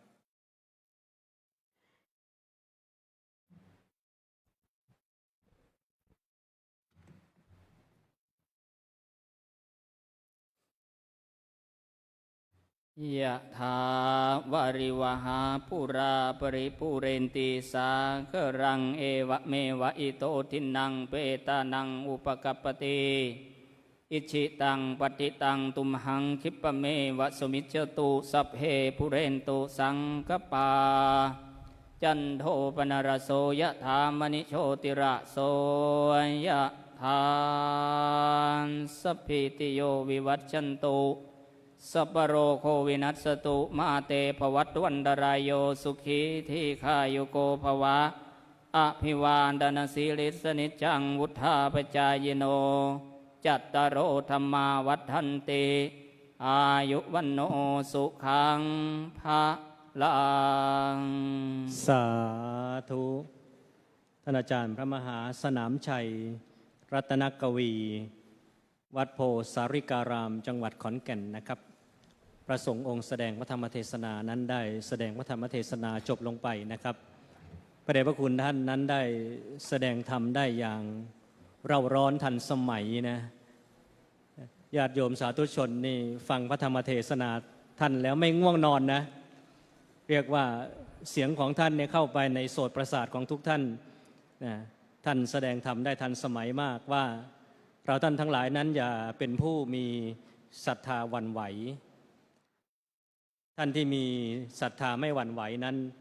จิตใจของท่านได้เข้าสู่กระแสแห่งพระโสดาบันนางวิสาขาก็ดีอนาถบิณฑิกะเศรษฐีนั้นเป็นตัวอย่างที่ดีนะครับของผู้มีศรัทธาไม่หวั่นไหวลำดับต่อไปก็จักได้น้อมถวายเครื่องกันเทศจตุปัจจัยทายธรรมแด่ท่านอาจารย์พระมหาสนามชัยรัตนกวีนะครับ ในการนี้นะครับขอเรียนเชิญคุณธนวันองค์พิเชษฐ์เมธาได้เป็นผู้แทนของคณะอุบาสกอุบาสิกาคณะผู้ปฏิบัติธรรมนะครับได้น้อมถวายเครื่องกันเทศจตุปัจจัยทยธรรมนะครับขอเรียนเชิญคุณธนวันองค์พิเชษฐ์เมธาด้วยความเคารพเชิญทุกท่านประนมมือขึ้นครับอนุโมทนาบุญพร้อมกันครับสาธุสาธุสาธุอนุโมทามิในโอกาสหน้านะครับก็หวังว่าจะได้รับเมตตาในท่านอาจารย์พระมหาสนามชัยรัตนกวี วัดโพสาริการามจังหวัดขอนแก่นนะท่านเดินทางมาจากจังหวัดขอนแก่นเพื่อมาโปรดญาติโปรดโยมเราท่านทั้งหลายนั้นได้เป็นผู้ถือศีลปฏิบัติธรรมตั้งแต่พระคุณเจ้าแสดงพระธรรมเทศนา1 ชั่วโมงเราได้ถือศีลปฏิบัติธรรมบำเพ็ญทานศีลภาวนาครบนะหลัก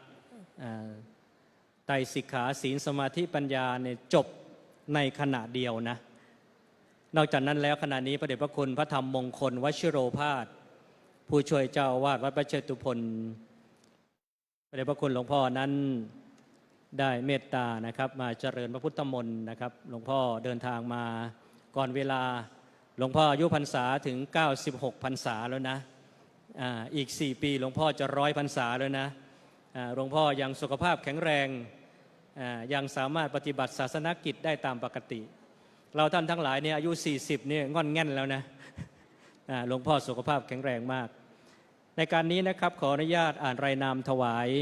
พระสงฆ์สมณศักดิ์9 รูปนะครับที่เจริญพุทธมนต์นะครับประกอบด้วย 1. พระธรรมมงคลวชิโรภาส 2. พระเทพวชระศรีลาภรณ์ 3. พระเทพวชรานุสิทธิ์ 4. พระทักษิณคณิสร 5. พระครูประหลัดสัมพิพัฒนธีราจารย์ 6. พระมหาศิลป์เอกคจิตโตปรริยนธรรม9 ประโยค 7. พระมหานรินทร์อภิชันโท 8. พระมหานพรัตน์อภิชโว และ 9. พระครูวินัยธรกิตติศักดิ์โคตมศิโสนะครับหากพระคุณเจ้ารูปใดมาถึงด้านในศาลาการประเรียนแล้วก็ขอน้อมถวายการต้อนรับพระเดชพระคุณท่านด้วยความเคารพยิ่งนะครับสำนักปฏิบัติธรรมแห่งที่62ของกรุงเทพมหานครนะครับมีเจ้าประคุณสมเด็จพระมหาธีราจารย์เป็นเจ้าสำนักปฏิบัติธรรมนะครับวันนี้เจ้าประคุณสมเด็จนั้นจักได้มาเป็นประธานในพิธีเจริญพุทธมนต์ตั้งแต่ตอนเช้าที่ผ่านมานั้นเราท่านทั้งหลายได้ร่วมกันบำเพ็ญบุญก่อกุศลเนื่องในโอกาสครบรอบ9 ปีของสำนักปฏิบัติธรรมแห่งนี้นะครับครบรอบ9 ปีเจ้าประคุณสมเด็จนั้นได้มีบัญชามอบให้พระมหาอานนท์โพธิเมธีปรริยนธรรม9 ประโยคนั้นจัดทำล็อกเก็ตองค์พระพุทธศาสดาแจกเป็นสิริมงคลแก่ญาติโยมสาธุชนท่านใดยังไม่ได้นะท่านใดยังไม่ได้ยังมีเวลานะตอนนี้ก่อนที่เจ้าพระคุณสมเด็จจะเดินทางมาสามารถลงไปรับมาติดที่เสื้อด้านซ้ายนะทำไมต้องติดด้านซ้ายนะด้านซ้ายนี่เป็นที่อยู่ของหัวใจนะนั่นแสดงว่าเราได้มอบหัวใจให้กับวัดโพแล้วนะเป็นศิษย์วัดโพเป็นลูกศิษย์วัดโพเป็นลูกศิษย์ในเจ้าพระคุณสมเด็จพระมหาธีราจารย์ดังนั้นแล้วเราท่านทั้งหลายจึงเป็นสิริมงคลนะครับขอถวายการต้อนรับพระเดชพระคุณพระเทพวัชระศรีลาภรณ์นะครับซึ่งขณะนี้หลวงพ่อได้เข้ามาสู่ด้านในศาลาการประเรียนแล้วนะครับหลวงพ่อท่านเจ้าคุณพระเทพวัชระศรีลาภรณ์ก็ได้เมตตาต่อสำนักปฏิบัติธรรมมีความรู้จักคุ้นเคยกับญาติโยมสาธุชนนะ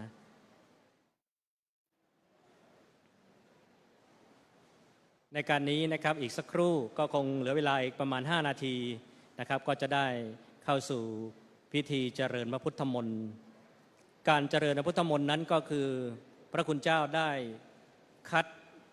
หลักธรรมคำสอนพระสูตรต่างๆในพระไตรปิฎกมาสาธยายให้ญาติโยมทั้งหลายฟังนะหลายท่านหลายคนก็สามารถสาธยายหรือสวดตามพระคุณเจ้าได้นะครับก็ขออนุโมทนาใน ในการนี้ขออนุญาตอ่านรายนามถวายพระสงฆ์สมณศักดิ์9 รูปนะครับที่เจริญพระพุทธมนต์นะครับประกอบด้วย 1. พระธรรมมงคลวชิโรภาส 2. พระเทพวัชรศรีลาภรณ์ 3. พระเทพวัชรานุสิทธิ์ 4. พระทักษิณคณิสร 5. พระครูประหลัดสัมพิพัฒนธีราจารย์นะครับขณะนี้พระเดชพระคุณพระเทพวัชรานุสิทธิ์นะครับผู้ช่วยเจ้าคณะเขตบึงกลุ่มผู้ช่วยเจ้าอาวาสวัดประเชตุพนนะครับก็ได้เข้ามาสู่ศาลาการประเรียนนะครับขอน้อมถวายการต้อนรับลำดับที่6นะครับพระมหาศิลป์เอกคจิตโตประเรียนธรรม9ประโยคลำดับที่7พระมหานรินทร์อภิฉันโทลำดับที่8พระมหานพรัตน์อภิชโวและลำดับ9นะครับพระครูวินัยธรกิติศักดิ์โคตมสิทธิโสซึ่งพระมหาเถระทั้งมวลนะครับล้วนแล้วแต่เป็นเจ้าคณะพระสังฆาธิการเป็นผู้ช่วยเจ้าอาวาสวัดพระเชตุพนที่ให้การสนับสนุนส่งเสริมการบริหารจัดการพระอารามเรียกว่าดูแลงานแทนเจ้าประคุณสมเด็จนะโดยว่าเจ้าประคุณสมเด็จพระมหาธีราจารย์นั้นเจ้าประคุณเป็นกรรมการมหาเถรสมาคมเป็นเจ้าคณะใหญ่หนเหนือนอกจากนั้นก็ครองวัดพระเชตุพนคณะสงฆ์ชื่นชมยกย่องเจ้าอาวาสพระอารามแห่งนี้ทุกๆองค์ว่าอธิบดีสงฆ์ในประเทศแห่งนี้จะมีเพียงไม่กี่พระอารามที่ยกย่องเจ้าอาวาสว่าอธิบดีสงฆ์เช่นวัดมหาธาตุยุวราชรังสฤษฎ์วัดพระเชตุพนเป็นต้นนะก็จะยกย่องเชิดชูเจ้าอาวาสว่าอธิบดีสงฆ์นะครับในการนี้ขออนุญาตซักซ้อมความเข้าใจคณะอุบาสกอุบาสิกาทุกท่านนะครับเมื่อเจ้าประคุณสมเด็จเข้ามาสู่ศาลาการประเรียนแล้วนะครับเรียนเชิญสาธุชนทุกท่านยืนประนมมือนะครับยืนประนมมือหันอย่าเพิ่งยืนเนี่ยซ้อมไว้ก่อนนะครับซ้อมไว้ก่อนเจ้าประคุณยังไม่มานะครับแหมแสดงว่าเป็นผู้มีสติสัมปชัญญะทุกเมื่อนะสมเป็นผู้ปฏิบัติธรรมนะเรียกว่ามีสติทุกเมื่อนะเมื่อเจ้าประคุณสมเด็จมาถึงนะครับกระผมจะให้สัทธาสัญญาณเรียนเชิญทุกท่านยืนประนมมือแล้วก็หันหน้าไปทางองค์พระประธานนะครับประนมมือน้อมถวายการต้อนรับเจ้าประคุณสมเด็จนะครับเมื่อเจ้าประคุณสมเด็จเข้ามาสู่ศาลาการประเรียนแล้วก็จะได้เมตตาเป็นองค์ประธานจุดธูปเทียนบูชาพระรัตนตรัยนะครับเสร็จแล้วเจ้าประคุณสมเด็จก็จักนั่งที่เก้าอี้รับรองต่อจากนั้นนะครับก็จะได้เรียนเชิญประธานในพิธีฝ่ายคฤหัสถ์นั้นได้เปิดกรวยถวายราชสักการะเบื้องหน้าพระบรมฉายาลักษณ์พระบาทสมเด็จพระวชิรเกล้าเจ้าอยู่หัวต่อจากนั้นก็จะได้กราบอาราธนาและเรียนเชิญผู้แทนของสำนักปฏิบัติธรรมนั้นได้เข้าถวายสักการะเจ้าประคุณสมเด็จองค์ประธานนะครับและจะได้เข้าสู่พิธีเจริญพระพุทธมนต์เป็นลำดับไปนะครับท่านโยคีบุคคลทุกท่านการที่เราท่านทั้งหลายนั้นได้เกิดมาพบพระพุทธศาสนานั้นถือว่าเป็นอุดมมงคลแก่ชีวิตนะหลายท่านหลายคนไม่มีโอกาสได้พบพระพุทธศาสนาพระพุทธศาสนาเป็นศาสนาแห่งผู้รู้ผู้ตื่นผู้เบิกบานพุทธะแปลว่ารู้แปลว่าตื่นแปลว่าเบิกบานคำว่าพุทธะนั้นไม่ได้มีเฉพาะเจ้าชายสิทธัตถะคำว่าพุทธะนั้นทุกท่านสามารถที่จะเป็นพุทธะได้อยู่ที่เราท่านทั้งหลายนั้นจะบำเพ็ญบารมีจะตั้งสัจจะอธิษฐานว่าอย่างไรพระพุทธเจ้านั้นหากพระพุทธเจ้าพระองค์ใดไม่ประสงค์ที่จะเผยแผ่ศาสนาเราก็เรียกว่าพระปัจเจกพุทธเจ้าพระพุทธเจ้าองค์ใดปรารถนาที่จะเผยแผ่ศาสนาเราก็เรียกว่าพระอรหันตสัมมาสัมพุทธเจ้านอกจากจะมีพระพุทธเจ้าแล้วเราก็มีผู้ที่ตรัสรู้ตามเรียกว่าพระอนุพุทธเจ้าดังเช่นพระอัญญาโกณฑัญญะพระสารีบุตรพระโมคคัลลานะเป็นต้นดังนั้นเราท่านทั้งหลายนั้นล้วนแล้วแต่เป็นผู้มีศักยภาพที่จะเป็นพุทธะเพราะว่าพุทธะแปลว่าผู้รู้ผู้ตื่นผู้เบิกบาน ในช่วงที่พระคุณเจ้าเจริญพระพุทธมนต์กระผมนึกถึงคำของพระธรรมราชานุวัตรหรือหลวงเตี่ยท่านจะให้ศิษยานุศิษย์ภาวนาในใจเสมอว่าพุทโธภควาพุทโธภควาพุทโธแปลว่าผู้รู้ผู้ตื่นผู้เบิกบานภควาแปลว่าผู้มีโชค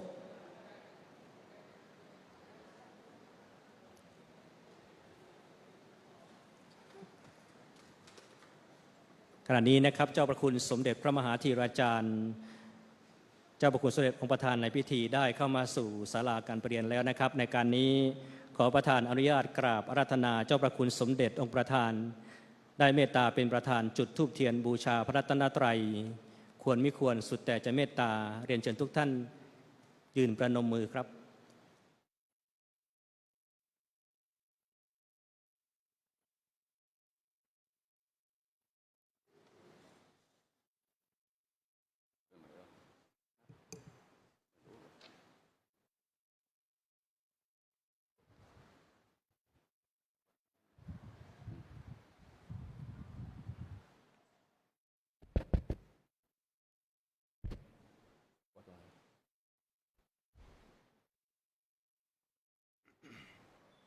ท่านช่วยด้วยนะนี่ท่านช่วยด้วยนะบางทีหลงบางทีท่านช่วยนะบางทีหลงท่านขึ้นได้ก็ขึ้นนะนึกได้นะผมนึกได้ท่านก็ขึ้นไม่ต้องรอผม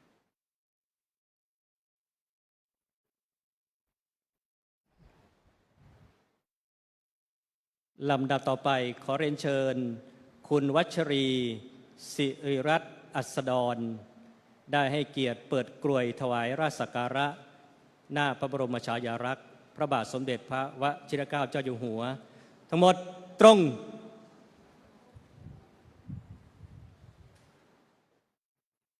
องค์พระบาทสมเด็จพระเจ้าอยู่หัวพระองค์ทรงดำรงตำแหน่งเป็นองค์เอกอัครศาสนูปถัมภกพระองค์ทรงเป็นพุทธมามกะพระพุทธศาสนาดำรงอยู่ได้ก็โดยอาศัยบารมีแห่งองค์พระมหากษัตริย์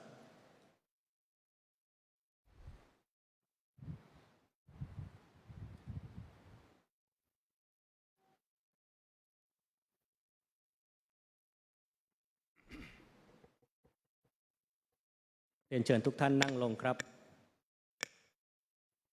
ขอประธานอนุญาตกราบนมัสการเจ้าประคุณสมเด็จพระมหาธีราจารย์กรรมการมหาเถรสมาคมเจ้าคณะใหญ่หนเหนือองค์อธิบดีสงฆ์และเจ้าสำนักปฏิบัติธรรมแห่งที่62แห่งของกรุงเทพมหานครวันนี้เป็นพิธีบำเพ็ญบุญครบ9ปีสำนักปฏิบัติธรรมวัดพระเชตุพนวิมลมังคลารามและทอดผ้าป่าสามัคคีประจำปี 2568 บัดนี้ได้เวลาสมควรแล้วก้าวขอประธานอนุญาตเป็นศาสนพิธีกรผู้ดำเนินรายการเป็นลำดับไปลำดับต่อไปขอกราบพระราธนาและเรียนเชิญพระคุณเจ้าและผู้แทนคณะผู้ปฏิบัติธรรมเข้าถวายสักการะเจ้าประคุณสมเด็จองค์ประธานดังนี้ 1. ขอกราบพระราธนาท่านเจ้าคุณพระสุธีวชิรปฏิภาณรองประธานคณะกรรมการฝ่ายเผยแผ่เข้าถวายสักการะเจ้าประคุณสมเด็จขอกราบอาราธนาด้วยความเคารพครับ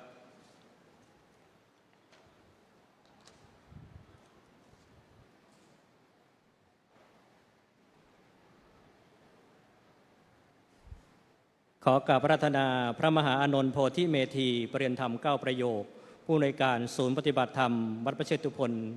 เข้าถวายสักการะเจ้าประคุณสมเด็จองค์ประธานขอกราบอาราธนาครับขอเรียนเชิญคุณเทพฤทธิ์ศิริรัตน์อัสดรเข้าถวายสักการะเจ้าประคุณสมเด็จขอเรียนเชิญครับขอเรียนเชิญคุณสาริตตั้งตรงจิตเข้าถวายสักการะเจ้าประคุณสมเด็จขอเรียนเชิญครับ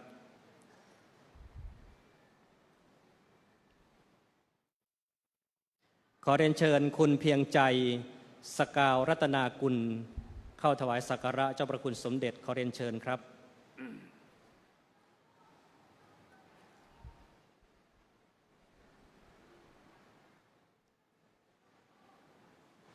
ขอเรียนเชิญคุณธัน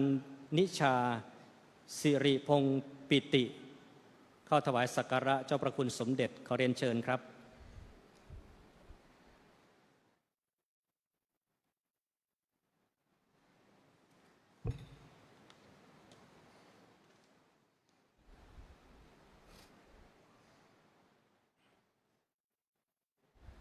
ขอเรียนเชิญคุณบุญนิสากร จุนวีรนงค์เข้าถวายสักการะเจ้าประคุณสมเด็จขอเรียนเชิญครับ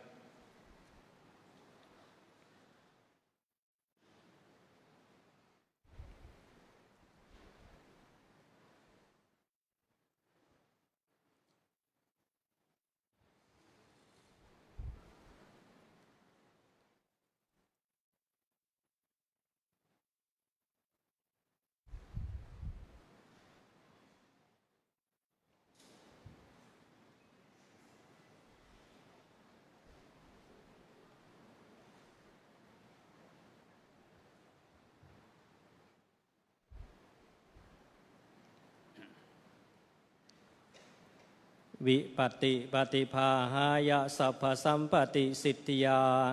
สัพพทุกขวินาศายะปริตังพรูทะมังคลัง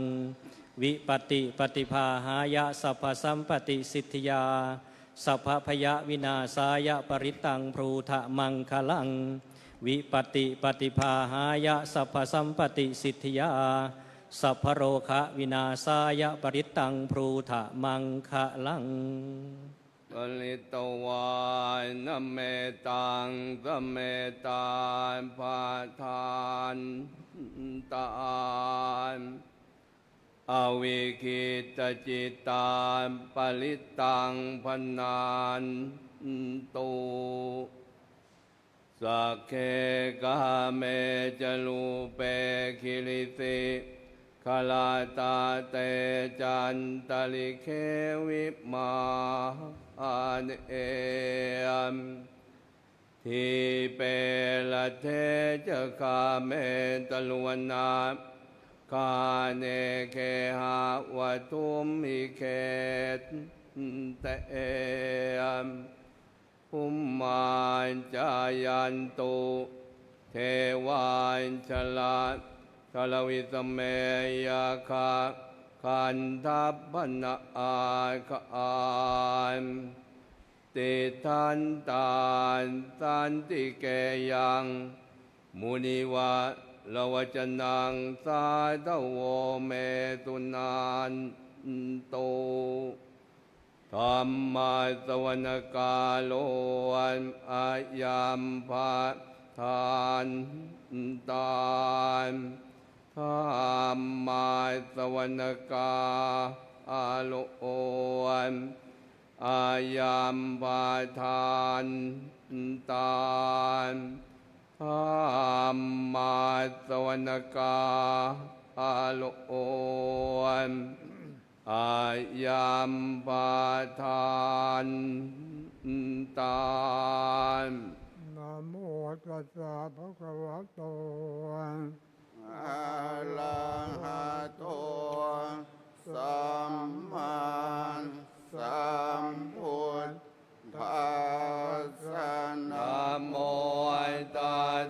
สะภะคะวะโตอะระหะโตสัมมาสัมพุทธัสสะนะโมตัสสะภะคะวะโตอะระหะโตสัมมาสัมพุทธัสสะ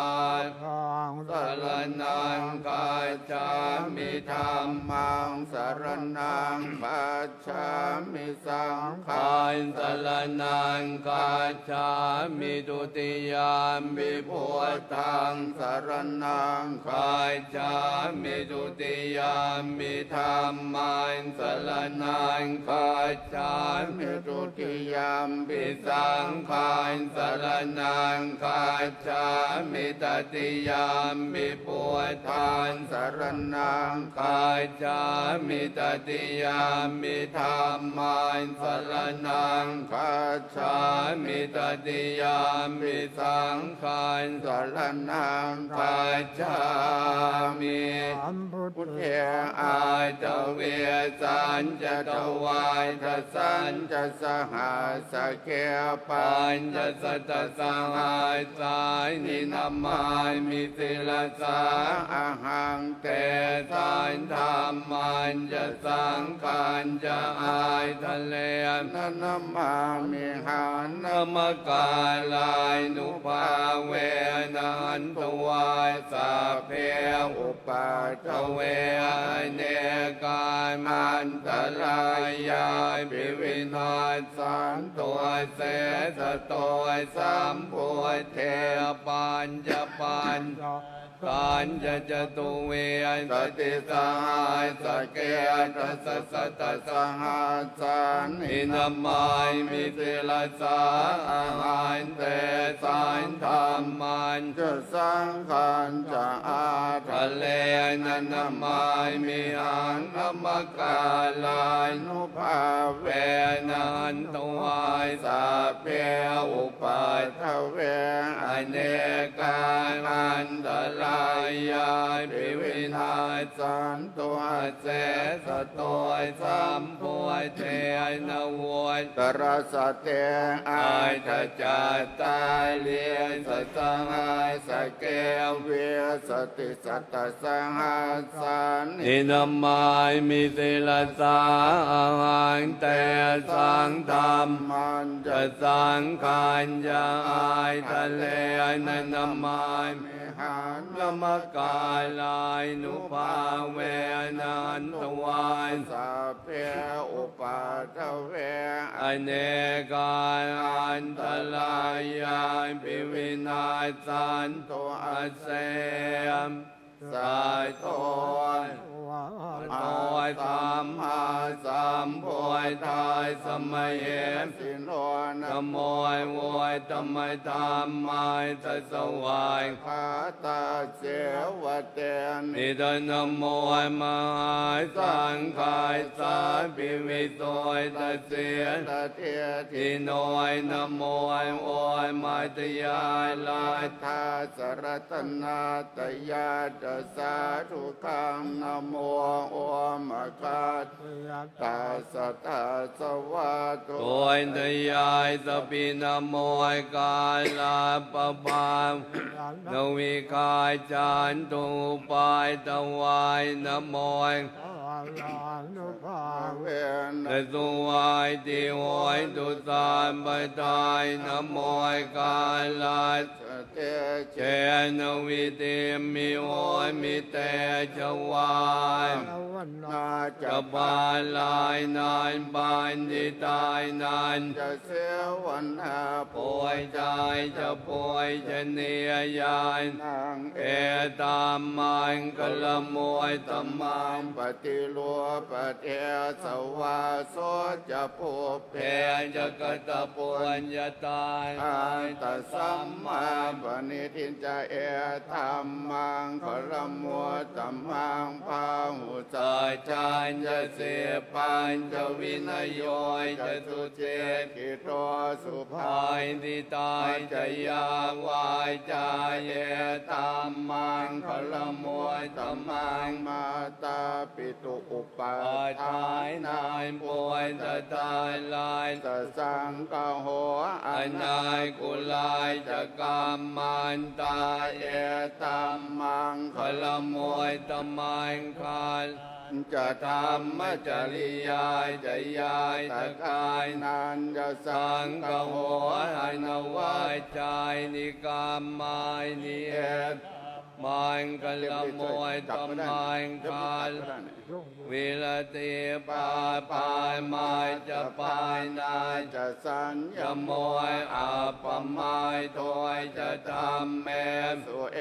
ตัมมังคละมวยตมันพุทธพรหมจริยานจะยาตกานันจะสังกโหอนวายใจนิกามมายนิเอธรรมัง กัล โมยตมัง อาละเตียเว วิ ลา ลเตปายปายมาจะปายนายจะสัญญโมย อาป ปมายโดยจะทำแม่สุเอตัมมัง พละมัว ตมังกาลโอยจะนิวายโตยจะสัน ตัวเที เท ย จะกตัญยุตายกาเลนะธรรม มาส สวนาเนตัมมังกลมัวตมังขันเต จะโสวาจาสตา สมนายนานจะทายสนานกาเล นธรรม มาสากายชายเอตัมมังคลมัวตมัง ตะปัวจะพรหมจริยานจะอริยสัจจานทาสนานิพพา ภายในสายจิกิริยาจะเอตัมมัง พละ ป่วยตมายป่วยตายสลวยกระทำแม่ หิเจตา ตายยายสนกรรมปฏิอโศกัง เวราชังเข เขมาเย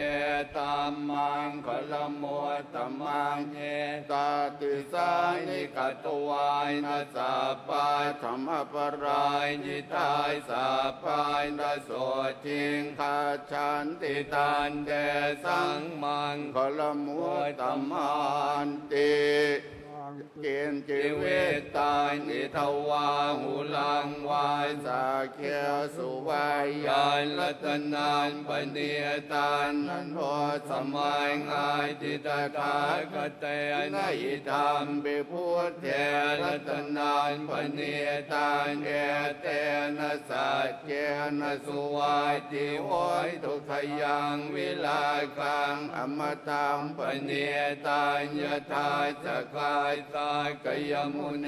สัมมาหิโตนะเตนะธรรมเมนะสัมมาทิเกณฑ์จิ ติ ต ธรรมิธรรมเมรัตนานปเนียตานเอเต นะสัจเจ เจนะสุวายติโหยตุยามปวยทัสเสตัวปริวันนะเย สุจิงสัมมาทิ ทิ มาม าย นา นายนริกานยมายอุสมายตินายเต นะ นะ สั สั ม ม โม โอย นเวจติธรรม ปิ ปิ ธรรมเมรัตนานปเนียตานเย นะสัจเจนะสุวาติโหนตุเยภูค ขลายอายทัสตานปัสสาทายจัตตา า ลิ ลิเอตานนิยุคานิ นิ โว วรณ์ติเตตายกินอายายทุกขตายทัสสา เตเตตุเตนนายนิมหาปลายนิตาม จะจาง เกลัตนายปเนียตายเนเต นัสเจนะโสวาเตโหตุเยโส ปโยตายมนัสสายทานเนนันเอคามิโนโคยธรรมสายสนามิเตปาติปาตาย ธรรมตังวิ คอย คลาธาพุทธาเนพุทธิม โอนยมายนายธรรมิสังเขรัตนายปเนียตายเนเต นะสัจเจ เจนะสุวายติโหยตุขี ขี นาน าง ง ปุ ปุรา นา ณาย นวายนายติตามภวังเวลาจะเจตายติเกม ภวาสเมียน แต่ แต่ เขียนอภิจาย อวิโรจนิชันทานิพพานติเทียละยะทายามปะเทียโปอิธรรมปิสัง เก เทีย ล ละ ต ตัน นายปณีตายเนเตนะสัจ เทียนะ สุวายติโหยตัว อัญจะสาพโล กาสมิงหายนะสัมภาวะเยอปริมายนาย โกทัง ไอโดยจะติริยานจะสัมภายตังอเวลัง อสัมภาตันเดทัน จะลายนิสินโนวายสยายโนวาย ยาวัต ตายสวิกตเมโทเยตา ยสติงอเต ทายพรหม เมตตานวิหารายนิธรรมายมุเตเทน จะอนุปกรรมเสียละวา ทายสเนนสัมปันโนกาเมสุวินัย ยะเกทา ทายนายจายทุกขาปัจจายัง ปุณเล เต ติ เต พุทโธ อาปมายน้อยธรรมมอยอาปมายน้อย สังโฆ ปมายนวันตายในสิเลีย สัพพานิ เนียยเวจิกายสัตปฏิอุณนายนาย เพียสรภู ปวยมวยสิกายกตาเมลาคากตาเม ปริยตาปฏิกัมมันตุ ตุปวยตายนิโตหายนะโมภะคะวะโต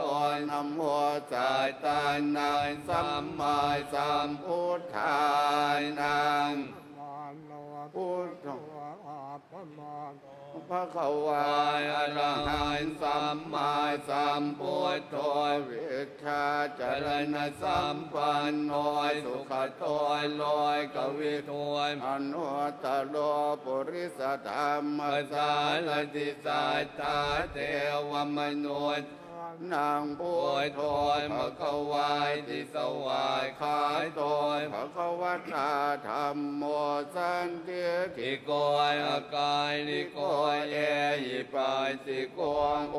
ปัญญิโกปา ปัจจตังเวนิตาโพเวนโยเฮติสุปฏิปันโน โนภะคะวะโต สาวกสังโฆอุจุปฏิปันโนภะคะวะโตสาวกสังโฆ ยาญะ ปฏิปันโนภะคะวะโตสาวกสังโฆ สามีจิ จิ ป ป ฏิ ฏิ ปั ปั น น โน โนภะคะวะโต สาวกสังโฆที่ทางจั จัตตายลิปุริสยุคาย นิอาต ทัปุริสปุกลายเยสัพพะคะวะโต สาวกสังโฆ อาหุนายโยตากินายโย ทากิ กิ นาน าย ย โยอัญเจลีกัลเนีย โย อนุตลังปุญญาเกตัน โล กาสาติ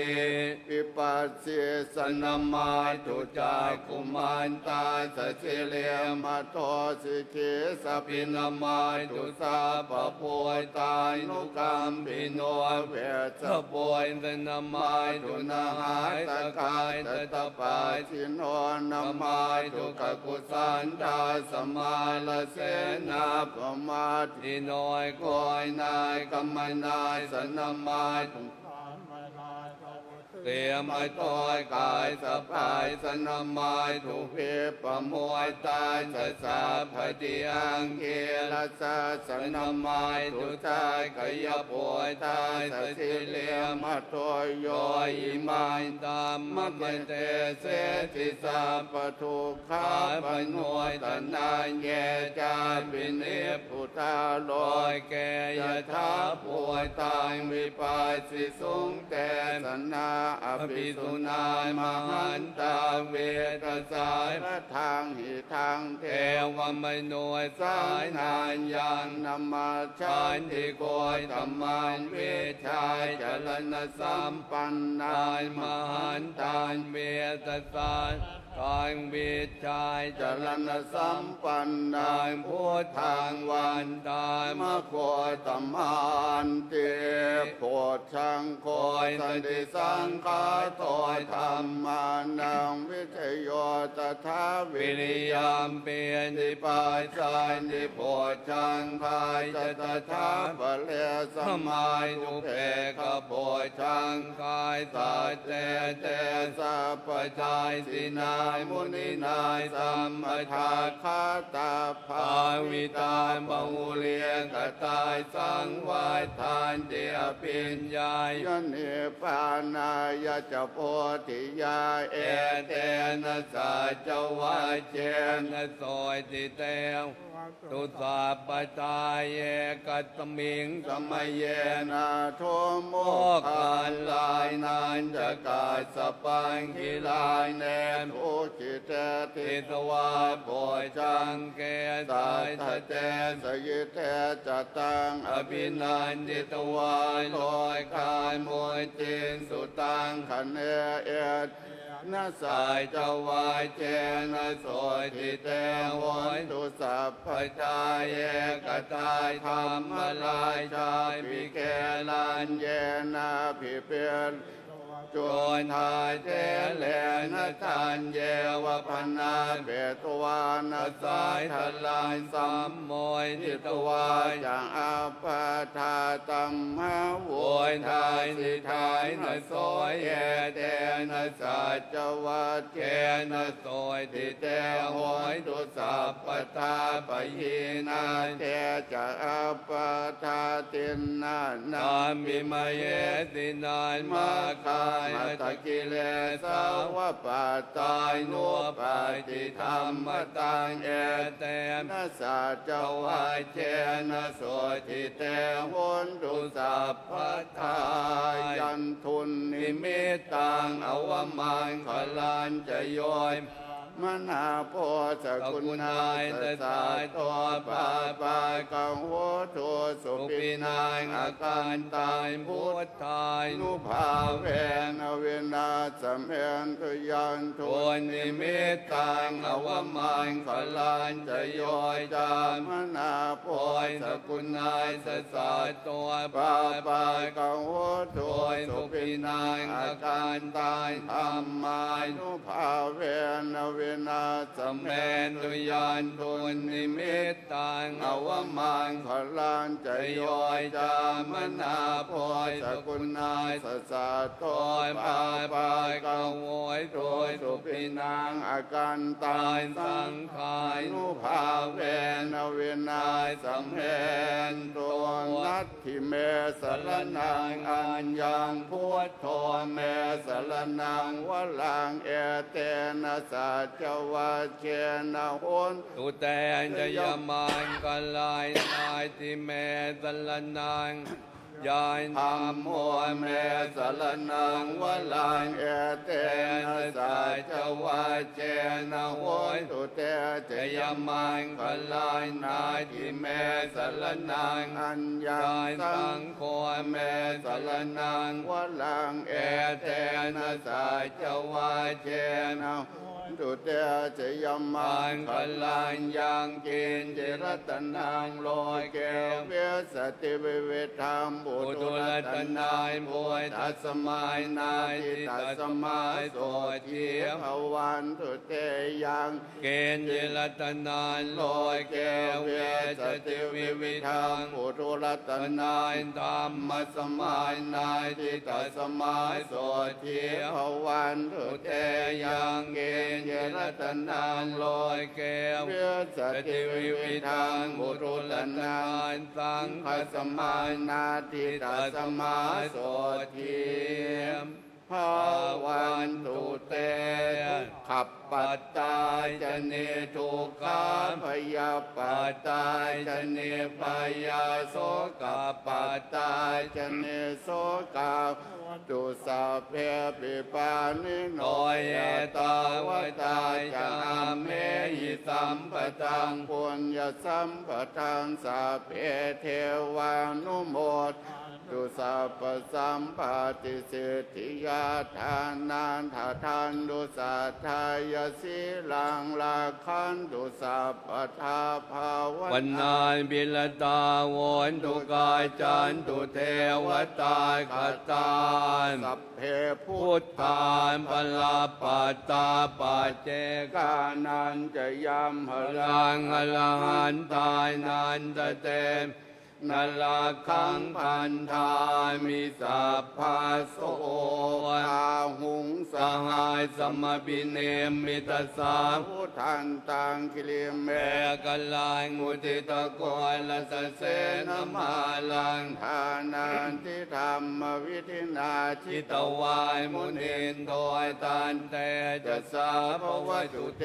จะยมัง ขลายนิมาลายติแลกัมมปิโย จิตตสา ปราติ เองโพลัมปนาลวกมายขมทา ตยาคังคันเตสุทานตวิตินาชิตวานมุนินโท โอยตันเตจะสา ภวตุเตชยมังคลานินา นาลายกิเลง กจวลังอติมาตโพตั ตาง ยทาวายกิจาย ขมัสเนียวสุธาลุนานตายแม่ตามบุตรเสมวิตินาชิตวามุนินโทตันเตจะภวตุเตชยมังคลานิโอเค เอตกายกรรมติหายต สุ สุ ตา ตา ลุนันตา ตาย ย ตา ตาวันติโยยจนะปะทังกุริมา ระวันตา ตายเยเตมิสังกตมโนยจิตวาน มุนิน โทยตันเตจะสา ภ ภ ว ว ตุ ตุ เต เต ชยมัง ขลายนิกัตวายนาคาธรรมุตลานิวการ พิเน ยาย จินจายตัวตวัจนายชนะกาย ยมาเตสันเต แต่นโสยมวิตินาชิตวาย มุนิน โดยตันเตจะสาภวตุเต ชยมั มั ง งคลายนิกัจจังวิหายมติสา จักวาท ทะเกตุงวายตายพิโรยปิธรรมนัง อติอันทโพตังปั ปัญญาไปเตียมไปจริตโตชิตวาน มุนินโท โดยตันเตจะสาภวตุเต ชยมัง ขลายนินันโตปนันตพุทธกัง วิพุตังม มเยเตียงโพเท เท นะ นะ เท เท ระ ระ พุ พุ ท ท ธ ธ เก เก ณ นะตัมมาปยันโตเอตุ โทยมาเตสวิตินายชิตวานมุนินโทยตันเต จะสาภ ภ ว ว ตุ ตุเต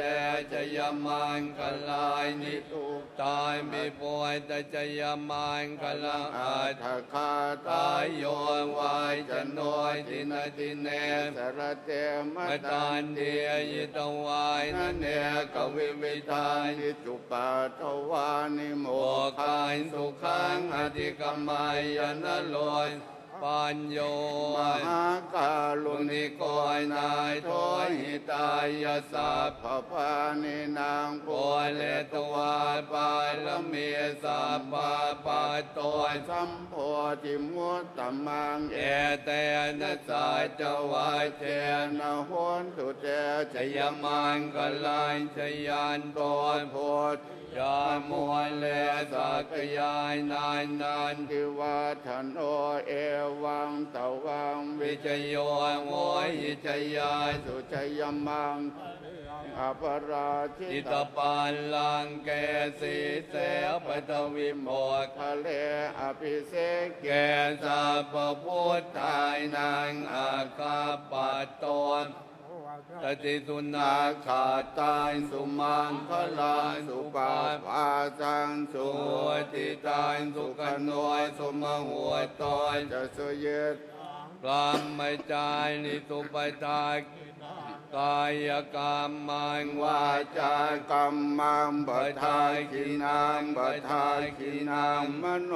กัมมังปะ ป เน เนติเตมปทากินาน ปะทาคินานิกั ปั ต จ วาว าย น นลพันตาเตป ปะ ทา ทาคินเอภวตุสาพ พมังกลันลาคันตุสัพ วตายสาพพุทธานุภาเวนัสทธาโส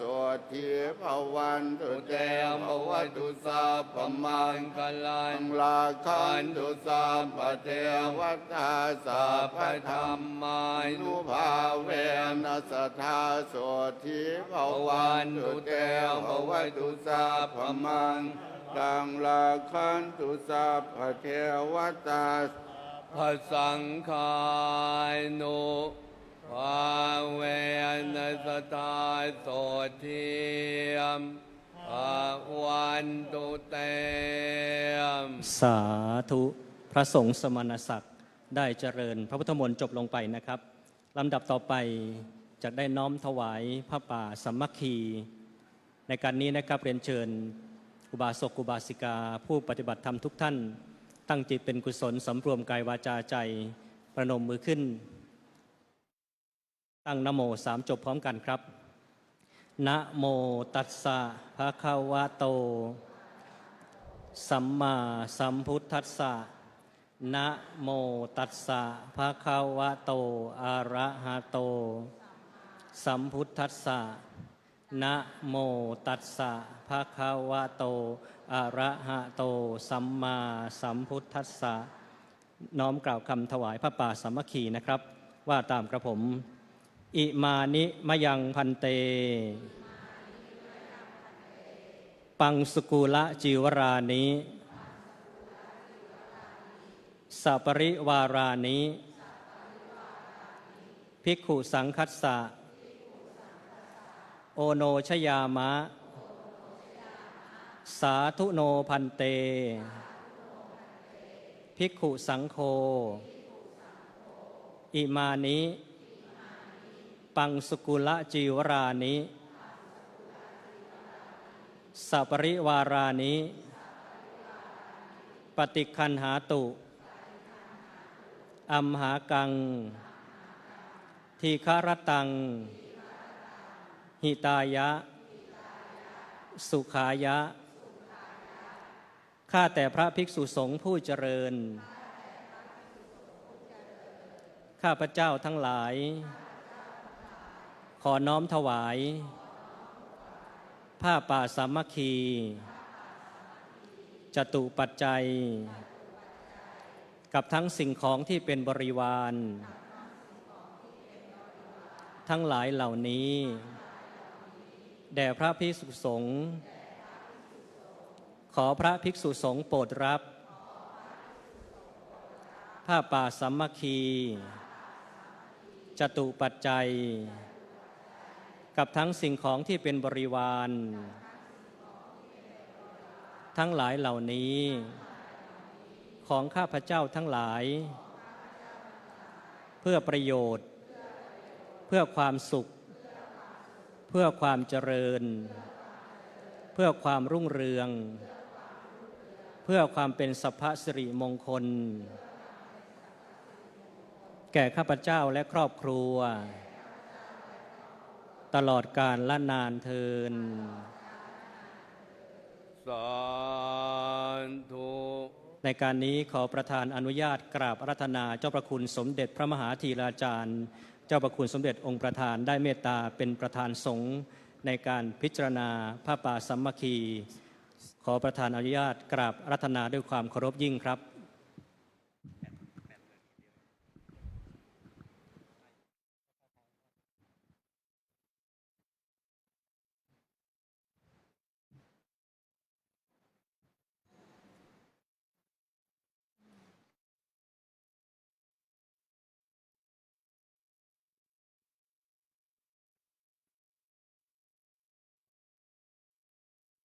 ตอนนั้นเจ้าพระคุณสมเด็จก็จะได้กลับเข้ามานั่งที่เก้าอี้รับรองเช่นเดิมนะครับจะได้ขอเรียนเชิญสาธุชนทุกท่านอุบาสกอุบาสิกาทุกท่านได้น้อมถวายภัตตาหารจตุปัจจัยทายธรรมเพื่อเป็นสังฆทานนะครับเชิญทุกท่านกล่าวคำถวายสังฆทานว่าตามกระผมอิมานิมะยังพันเตภัตตานิสัปริวารานิภิกขุสังคัสสะโอโนชยามะสาธุโนพันเตภิกขุสังโฆอิมานิ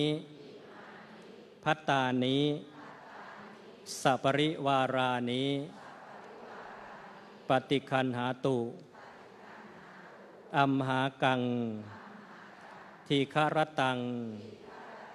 หิตายะสุขายะข้าแต่พระภิกษุสงฆ์ผู้เจริญข้าพเจ้าทั้งหลายขอน้อมถวายภัตตาหารจตุปัจจัยไทยธรรมกับทั้งสิ่งของที่เป็นบริวาร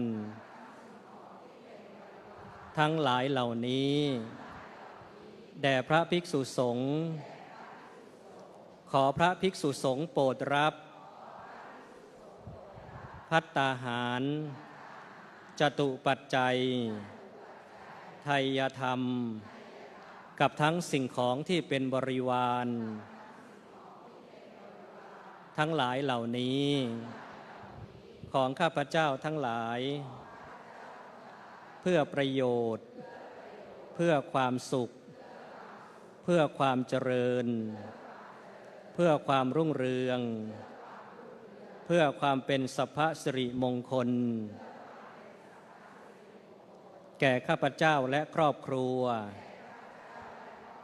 ตลอดกาลละนานเทิน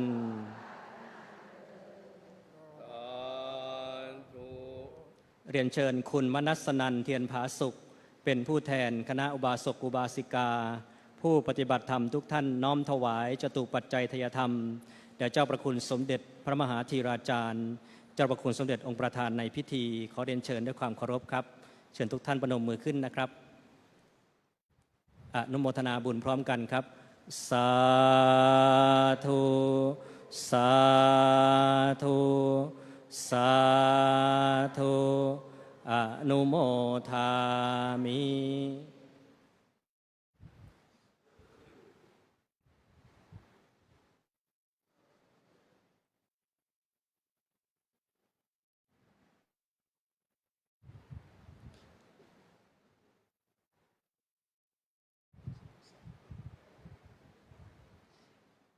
เรียนเชิญคุณมยุรีนวรัตโนภาสนะครับน้อมถวายจตุปัจจัยทยธรรมท่านเจ้าคุณพระสุธีวชิรปฏิภาณรองประธานฝ่ายเผยแผ่ขอเรียนเชิญครับ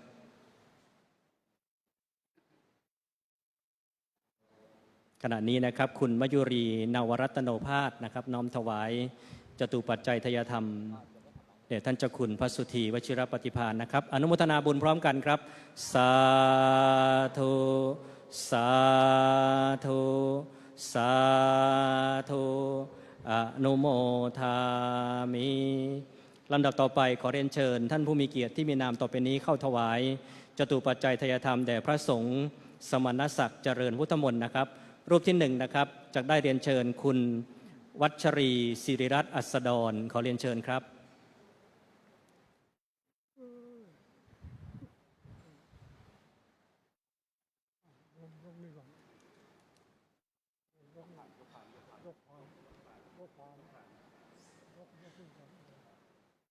น้อมถวายรูปที่2นะครับเรียนเชิญ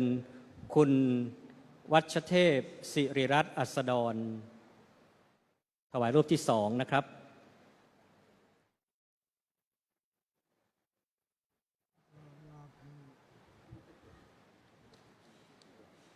รูปที่3นะครับเรียนเชิญคุณธันนิชาทิติพงศ์ปิติขอเรียนเชิญครับ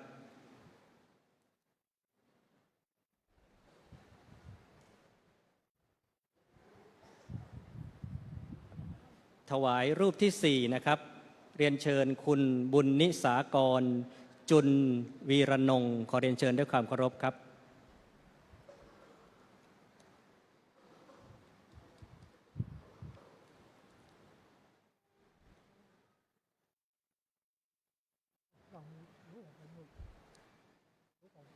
ถวายรูปที่5นะครับเรียนเชิญคุณศรีอ่อน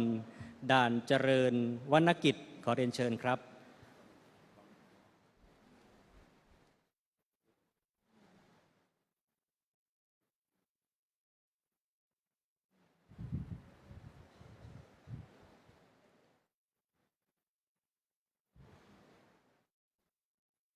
ถวายรูปที่6นะครับเรียนเชิญคุณลลิสาตั้งตรงจิตขอเรียนเชิญครับ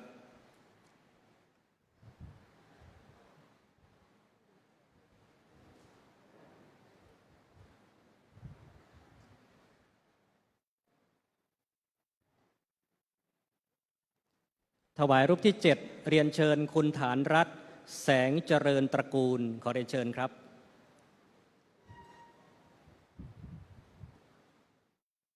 คุณฐานรัตน์แสงเจริญตระกูลครับขอเรียนเชิญ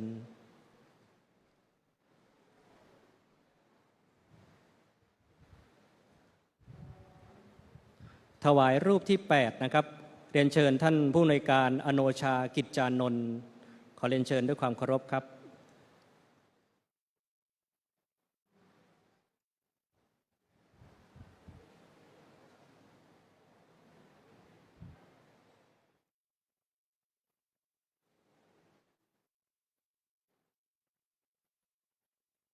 ถวายรูปที่9นะครับเรียนเชิญคุณเพ็ญประภาตระกูลกิจเจริญขอเรียนเชิญครับขอเรียนเชิญคุณเพ็ญประภาตระกูลกิจเจริญครับ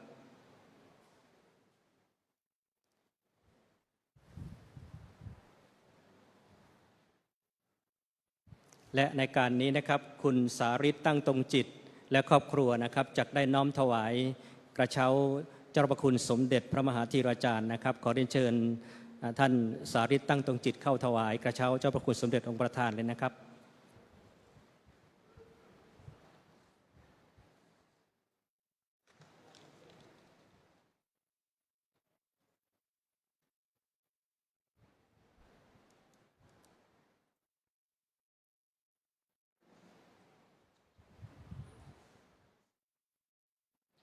ลำดับต่อไปขอประธานอนุญาตกราบอาราธนาเจ้าพระคุณสมเด็จพระมหาธีราจารย์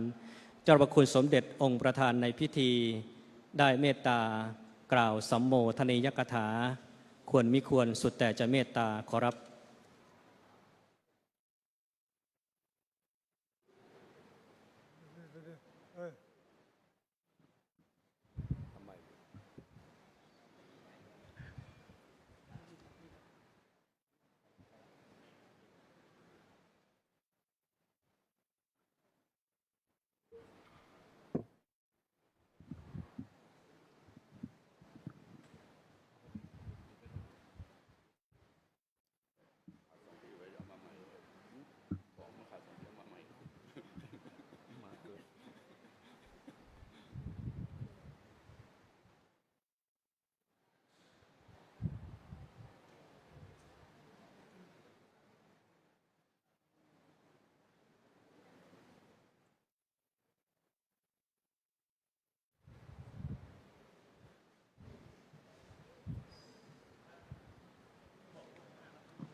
ขอโอกาสท่านพระเถรานุเถระ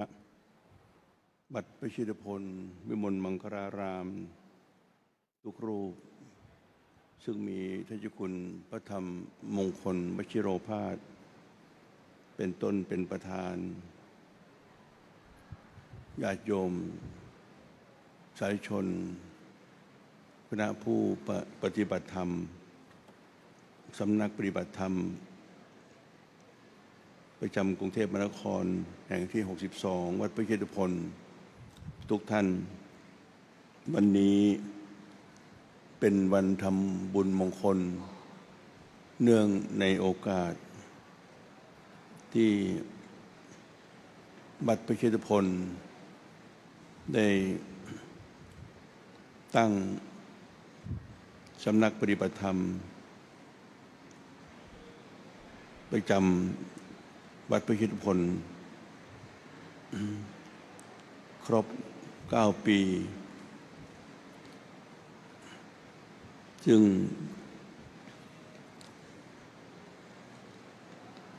กิจกรรมในการปฏิบัติศาสนกิจของวัดพระเชตุพนนั้น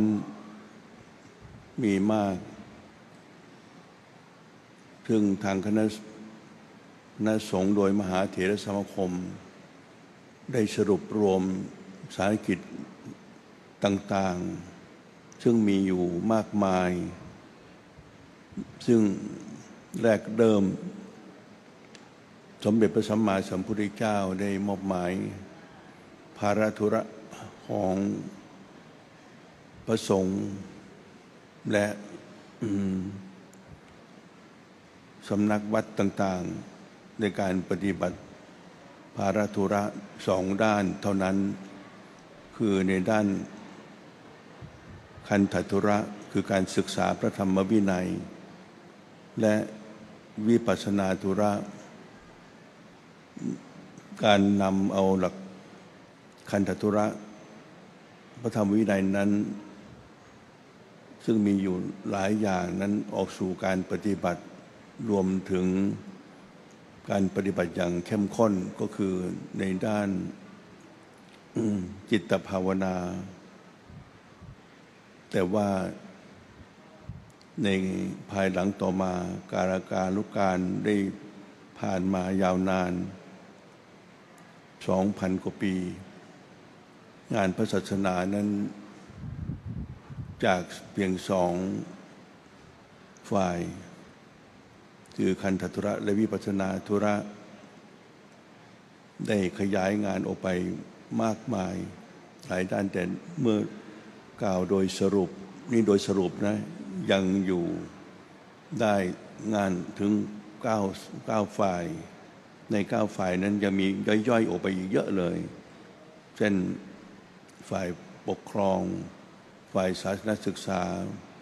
ฝ่ายศึกษาสงเคราะห์ฝ่ายเผยแผ่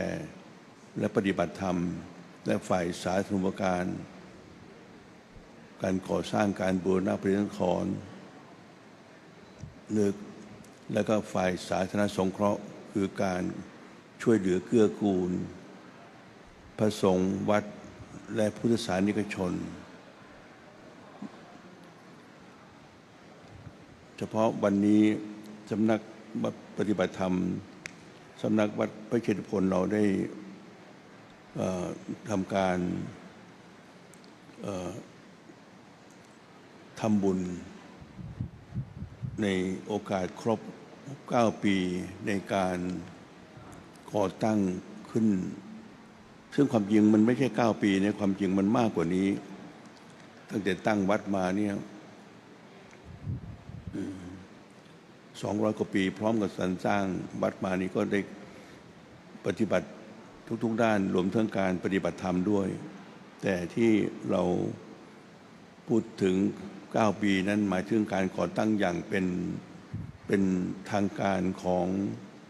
กิจกรรมในส่วนการปฏิบัติธรรม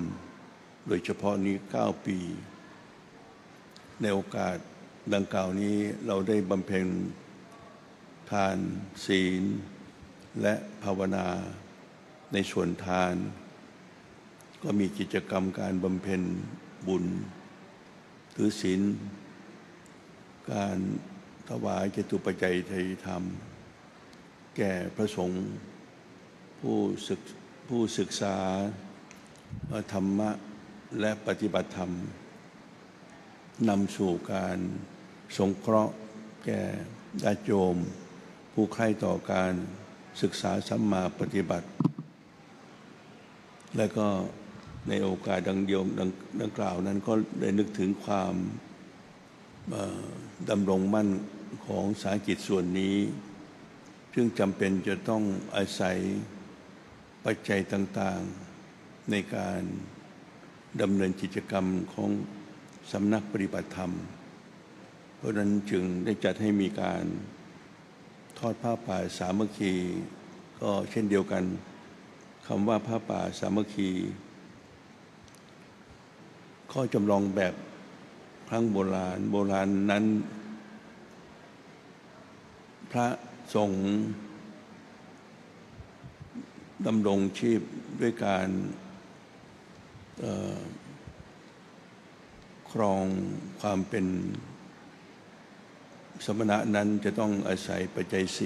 4สำคัญอันหนึ่งก็คือผ้ากาสาวะเครื่องนุ่งห่ม จะขาดไม่ได้เลย เพราะฉะนั้นเมื่อสิ่งที่จำเป็นนี้ครั้งโบราณนั้นจะต้องพระสงฆ์ต้องแสวงหาเอง ดังที่ญาติโยม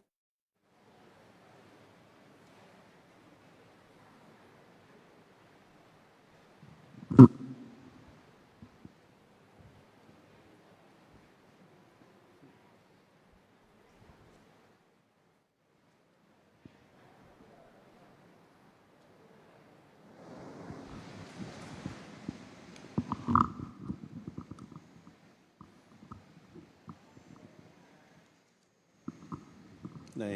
ครั้งพุทธกาลนั้นในการแสวงหาปัจจัยสำหรับที่อาศัยในส่วนของ ผ้ากาสาวพัดนั้นจะต้องไปแสวงหาตามที่ต่างๆที่เราใช้คำว่าผ้าบางสกุลคือผ้าเปื้อนฝุ่นที่ชาวบ้านเขาทิ้งไว้ตามที่ต่างๆบ้างหรืออยู่ที่เอาไปพาดไว้ตามต้นไม้หรือทิ้งอยู่ในป่าแล้วเอามาซักแล้วก็มาย้อมด้วยผ้าเปลือกไม้เรียกว่าผ้ากาสาวพัดสุดแล้วแต่เปลือกไม้นั้นจะเป็นสีอะไรบางทีก็เป็นสีเหลืองบางทีขมิ้นอย่างเงี้ยแล้วบางทีก็สีคล้ำที่อะไรไปแล้วแต่นั่นคือในครั้งพุทธกาลแต่ว่าในสมัยต่อมาเมื่อไม่นานมานี้เองไม่2,500 กว่าปีมานี้เองประเทศไทยเราได้มีการพัฒนาเมื่อก่อนนี่ผ้าที่พระได้มาใช้ในการซักย้อมมาใช้สอยก็ตามมีตามเกิดนั้นบางทีก็สีมันไม่สีมันตกถ้าหากอยู่ใกล้กับใครก็ตามโดยเฉพาะไปใกล้กับญาติโยมโดยเฉพาะโยมผู้ชายที่มาใกล้สามารถจะมานั่งใกล้พระได้ก็เปื้อนโยมเชื่อผ้าโยมไปได้อย่างนี้เป็นต้นได้ทราบอาตมาได้มีส่วนเกี่ยวข้องในเรื่องนี้อยู่คุณบุญโยมบุญช่วยรัตนโภคาอุบาสิกาของวัดจักรวรรดิราชาวาสมีโรงงานย้อมผ้าอยู่มาก็เลยแจ้งให้โยมได้ทราบว่าโยมเป็นไปได้ไหมโยมลองย้อมผ้าชนิดที่ไม่ตกได้ไหมก็บอกว่าได้เขาก็เลยทำการย้อมมาให้ดูแล้วก็มีการเผยแพร่กันตั้งแต่นั้นเป็นต้นมาเราก็ได้ใช้ผ้าสำหรับพระสงฆ์ในกรุงเทพมหานครขยายไปทั่วประเทศทั่วโลกเลยเป็นสีที่เราต้องการเมื่อก่อนก็มีหลายสีแต่พูดไปก็ยาวจะได้ไม่เสียเวลาเพียงเล่าถึงความเป็นมาของเฉพาะในเรื่องการผ้าป่าแล้วก็สีที่ใช้ปัจจุบันนี้เป็นไปตามพระราชทานของสมเด็จพระพิตรพระสมภารเจ้าพระบาทสมเด็จพระเจ้าอยู่หัวภูมิพลอดุลยเดชมหาราชบรมนาถบพิตรท่านถือผ้าอยู่นี่ถือ 3-4 ชิ้นจะทรงเลือกว่าจะเอาเป็นสีอะไรก็ตามที่จะขอให้พระได้ใช้เราก็ไม่รู้เรื่องกันว่าเพราะอะไรผลที่สุดก็ท่านเจ้าคุณสายนัสพลเมื่อครั้งส่วนสมเด็จยันสังวรเมื่อครั้งยังเป็นสายนัสพลอยู่ก็ได้นำเรื่องนี้เข้าสู่ที่ประชุมมหาเถรสมาคมก็ได้ทราบว่าสมเด็จพระพิตรพระสมภารเจ้าพระเจ้าอยู่หัวรัชกาลที่ 9ทรงเจริญพระราชทานอยากจะขอให้พระเนี่ยได้ใช้สีจีวรให้คล้ายๆกันให้เหมือนกันเพราะว่าเราก็ไม่ทราบว่ามีประมาณท่านจะถามว่าคำว่าผ้ากาสาวพัดนี่หมายถึงผ้าอะไรก็ผมก็ได้ทูลตอบถวายว่าคือผ้าย้อมด้วยน้ำฝาดซึ่งมีสีกำหนดอยู่ตามสีที่พระใช้ได้สีที่พระไม่ควรใช้ก็มีกระทูลทรงทราบก็นำให้มาผมได้พิจารณาแล้วผมก็ได้พิจารณาแล้วก็ สุดแต่ทรงจะพระกรุณาโปรดพระราชทานเลือกว่าจะเป็นสีอะไรที่ทรงเจริญพระราชทานท่านก็รับสั่งกับเจ้าคุณสมเด็จญาณสังวรเมื่อครั้งยังเป็นพระศาสนสพลอยู่ว่าที่นำเรื่องนี้มาหารือและต้องการอยากจะขอให้พระสงฆ์ไทยของเรานุ่งห่มที่มีสีให้เป็นแบบฉบับอันหนึ่งอันเดียวกันนั้นเพราะพระองค์ท่านได้ทราบว่า UN หรือองค์การสหประชาชาติได้มีมติรับรองให้พระพุทธศาสนาเป็นศาสนาสำคัญประจำสหประชาชาติเพราะว่าหลักธรรมในพระพุทธศาสนานั้นเป็นหลักธรรมที่เข้าได้กับหลักปฏิบัติขององค์การสหประชาชาติที่ไม่ต้องการให้ประเทศชาติต่างๆเบียดเบียนหรือเกิดมีสงครามกันแต่ว่าตั้งแต่ตั้งองค์การสหประชาชาติมาเนี่ยยังไม่บรรลุผลเท่าที่ควรก็อย่างที่เราเห็นอยู่ปัจจุบันจนถึงปัจจุบันนี้ก็ยังมีสงครามเกิดขึ้นเบียดเบียนกันเนี่ยมันยังแก้ไม่ได้ทำยังไงถึงจะสามารถให้องค์การUN เนี่ยบรรลุผลหรือให้เกิดความเบียดเบียนกันนี้น้อยที่สุดก็ที่ประชุมมหาคมที่ประชุมองค์ UN ก็เลยตั้งกรรมการขึ้นก็นำเอาหลักการต่างในทุกด้านโดยเฉพาะในทุกศาสนาก็เลยมีมติเห็นหลักธรรมในทางพุทธศาสนาว่าเป็นศาสนาที่เข้าได้กับองค์การสหประชาชาติและพระศาสดาก็ได้ปฏิบัติเป็นเยี่ยงอย่างปรากฏผลเป็นที่ประจักษ์กว่าทุกศาสนาก็เลยยกย่องพุทธศาสนาเป็นศาสนาสำคัญขององค์การสหประชาชาติโดยให้ถือวันวิสาขบูชาเป็นวันสำคัญสากลของโลกหรือขององค์การสหประชาชาติขึ้นแต่ว่าในขณะนั้นฝรั่งนานาชาติก็ให้ความสำคัญมาศึกษามาปฏิบัติมาดูงานพระพุทธศาสนาในประเทศไทยของเราแต่ว่าเวลาพวกฝรั่งเขาไปเห็นไม่ว่าจะพระสงฆ์ประชุมที่ไหนก็ตามในงานไหนก็ตามสีจีวรของพระนี่ไม่เหมือนกัน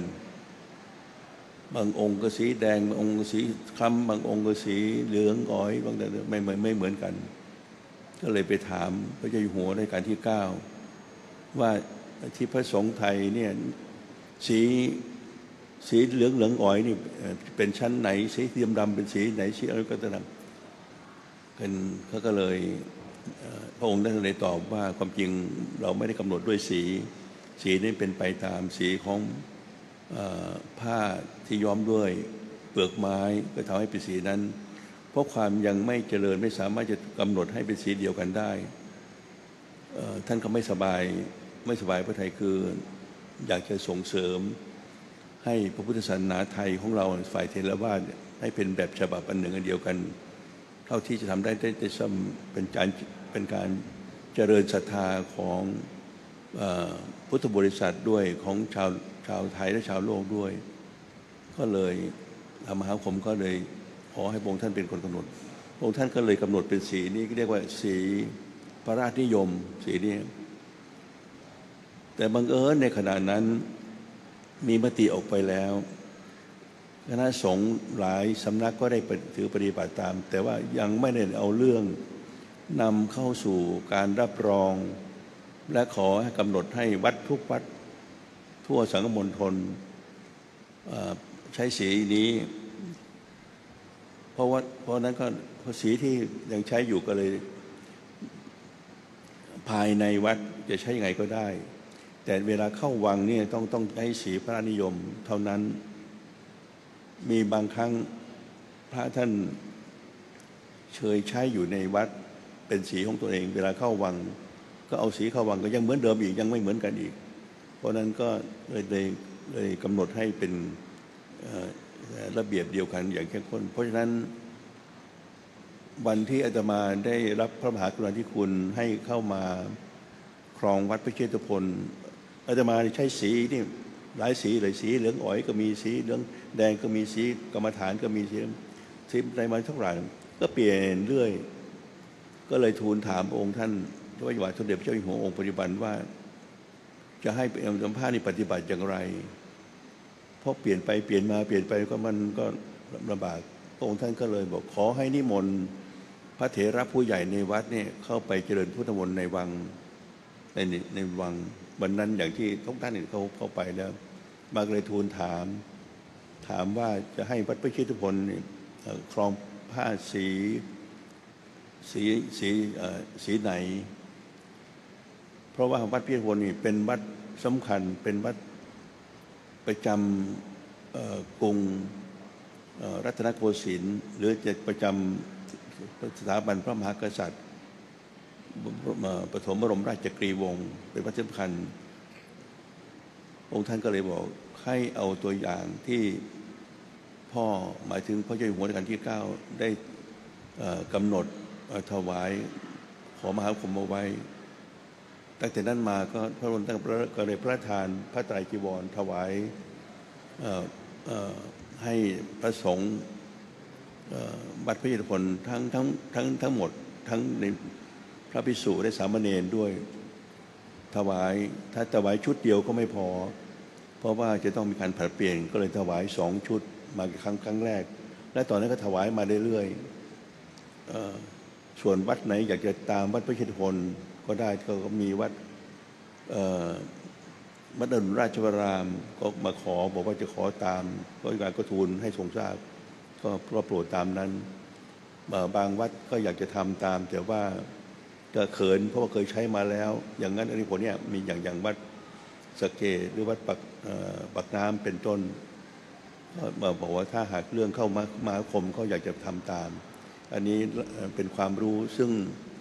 ยาวไปนิดหน่อยแต่ว่าเป็นอานิสงส์ในการที่เราได้รับเป็นสารัตะของการ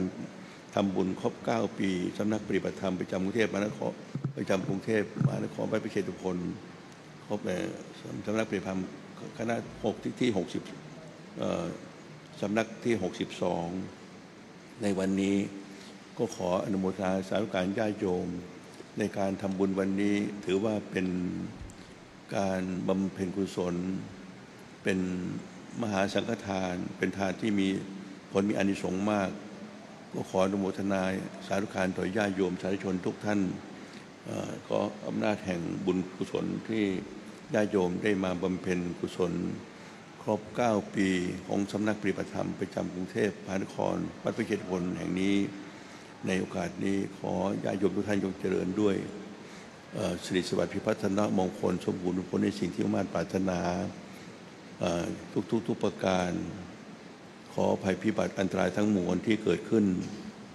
ในปัจจุบันไม่ว่าจะในส่วนตัวก็ตามในครอบครัวก็ตามในสังคมประเทศชาติบ้านเมืองก็ตามโดยเฉพาะวิกฤตปัญหาจะเรียกว่าสงครามก็ได้หรือสงครามเล็กๆที่เรามีกันระหว่างประเทศไทยของเรากับกัมพูชาในคราวนี้ขอให้อนุภาพคุณพระศรีรัตน์สิ่งศักดิ์สิทธิ์ทั้งหลายในพระศาสนาพร้อมด้วยบุญกุศลที่พวกเราปฏิบัติบำเพ็ญมาในครั้งนี้และที่บูรพระมหาธิราชเจ้าทุกพระองค์อภิปูชนียบุคคลของแผ่นดินของเราบุรพาจารย์ของเราได้ปฏิบัติเพียรมารวมกันเป็นตบะเดชะเป็นพระวิจัยอภิบาลประทานพรให้กิจการต่างๆของประเทศไทยของเราไม่ว่าจะในด้านใดก็ตามโดยเฉพาะในเรื่องเศรษฐกิจสังคมตลอดถึงสงครามที่กำลังเกิดขึ้นอยู่ให้มีผลให้สิ่งเหล่านี้ให้ยุติลงสู่สันติสุขสันติภาพโดยเร็ววันขอคุณพระศรีรัตน์ได้อภิบาลประทานพรให้บ้านเมืองของเราสู่ความสวัสดีโดยเร็วและขอพระท่านพระเถรานุเถระวัดพระเชตุพนได้สังคมสงฆ์ในสังคมไทยของเราทั่วสังคมณฑลไทยมีความเจริญ สุขสวัสดีมีความเจริญรุ่งเรืองงอกงามไพบูลย์ในพระธรรมวินัยขององค์สมเด็จพระสัมมาสัมพุทธเจ้ายิ่งขึ้นตลอดกาลนานเทอญ สาธุลำดับต่อไปพระสงฆ์ทั้งนั้นจะได้อนุโมทนาเรียนเชิญสาธุชนกรวดน้ำรับพรครับ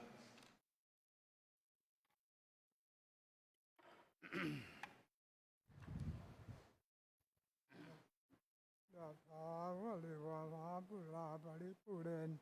ติสาขลังเอวะเมวะอิโตชินังเปตานังอุปกัปปติติสิตังปฏิตังสมหังคิปะเมวะสมิจโตสัพปุเรนสุสังกปานยันโทปนาลโสยะถานอนิโชติลาโสยะถาน สพเพียนติโย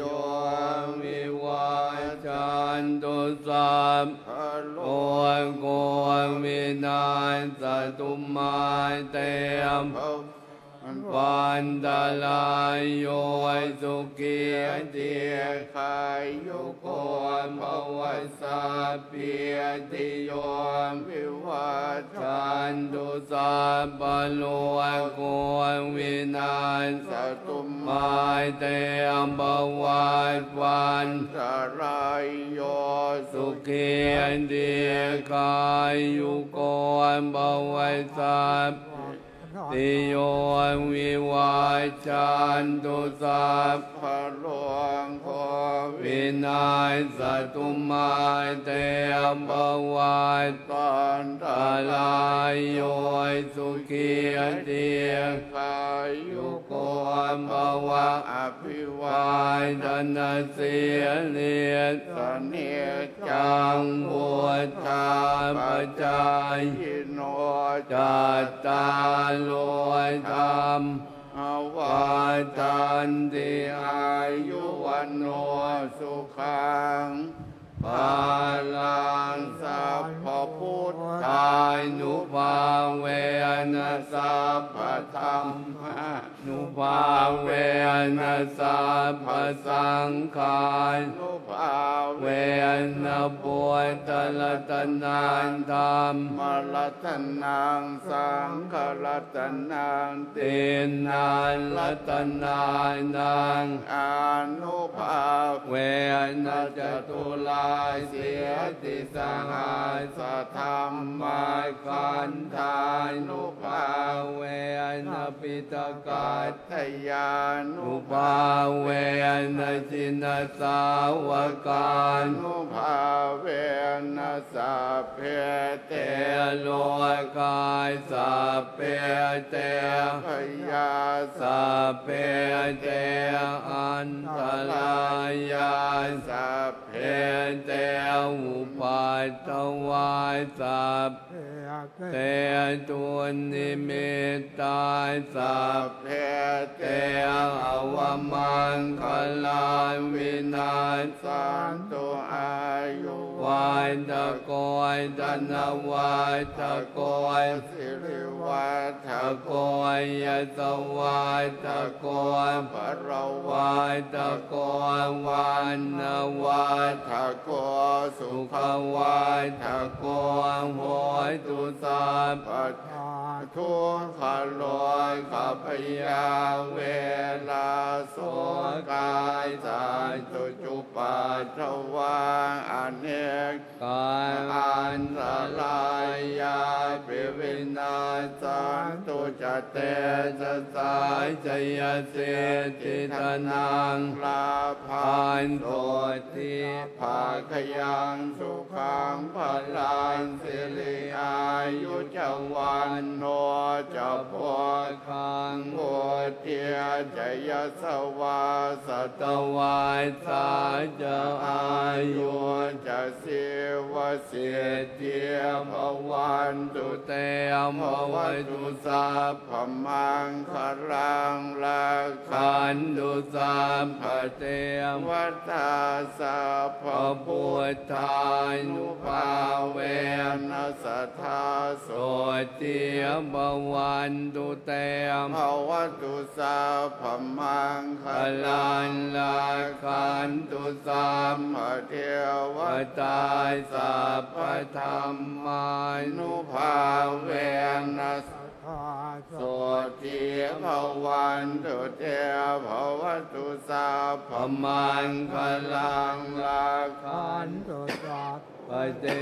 วตาสัพพสังฆานุ ภาเวนัสทาโสทีภาวันตุเต สาธุกราบพระรัตนตรัยพร้อมกันนะครับอะระหังสัมมาสัมพุทโธภะคะวาพุทธังภะคะวันตังอภิวาเทมิสวากขาโตภะคะวะธัมโมธัมมังนะมัสสามิสุปฏิปันโนภะคะวะสาวกสังโฆสังฆังนะมามิขอกราบนิมนต์เจ้าประคุณสมเด็จพระมหาธีราจารย์และพระคุณเจ้าทุกรูปนะครับฉันภัตตาหารเพลที่ห้องรับรองที่ทางสำนักปฏิบัติธรรมได้จัดรองรับพระคุณท่านนะครับวันนี้ได้รับเมตตาเป็นอย่างยิ่งนะครับในเจ้าประคุณสมเด็จพระมหาธีราจารย์เจ้าประคุณสมเด็จองค์ประธานนั้นได้เมตตาประพรมน้ำพุทธมนต์เพื่อความเป็นสภาสิริมงคลให้แก่ท่านผู้มีเกียรติทุกท่านนะครับพิธีบำเพ็ญบุญนะครับครบ9ปีสำนักปฏิบัติธรรมวัดพระเชตุพนวิมลมังคลาราม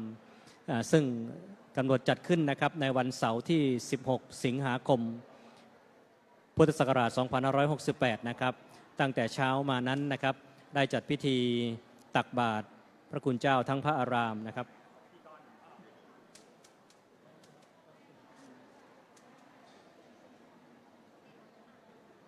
เจ้าพระคุณสมเด็จนั้นเมตตาต่อคณะอุบาสกอุบาสิกาเป็นอย่างยิ่งนะครับลำดับต่อไปนะครับขอกราบอาราธนาพระวิปัสสนาจารย์นะครับเข้าประจำเก้าอี้อาสนะนะครับและขอเรียนเชิญอุบาสกอุบาสิกานะครับผู้ปฏิบัติธรรมทุกท่านนะครับได้น้อมถวายจตุปัจจัยทายธรรมนะครับแด่พระวิปัสสนาจารย์ประจำสำนักนะครับขอนิมนต์นะครับและขอเรียนเชิญอุบาสกอุบาสิกาทุกท่านนะครับได้เตรียมจตุปัจจัยมาถวายพระวิปัสสนาจารย์ประจำสำนักปฏิบัติธรรมพระคุณเจ้าพระวิปัสสนาจารย์ครับขอกราบอาราธนาด้วยความเคารพยิ่งนะครับขอกราบอาราธนานะครับพระคุณเจ้านะครับพระวิปัสสนาจารย์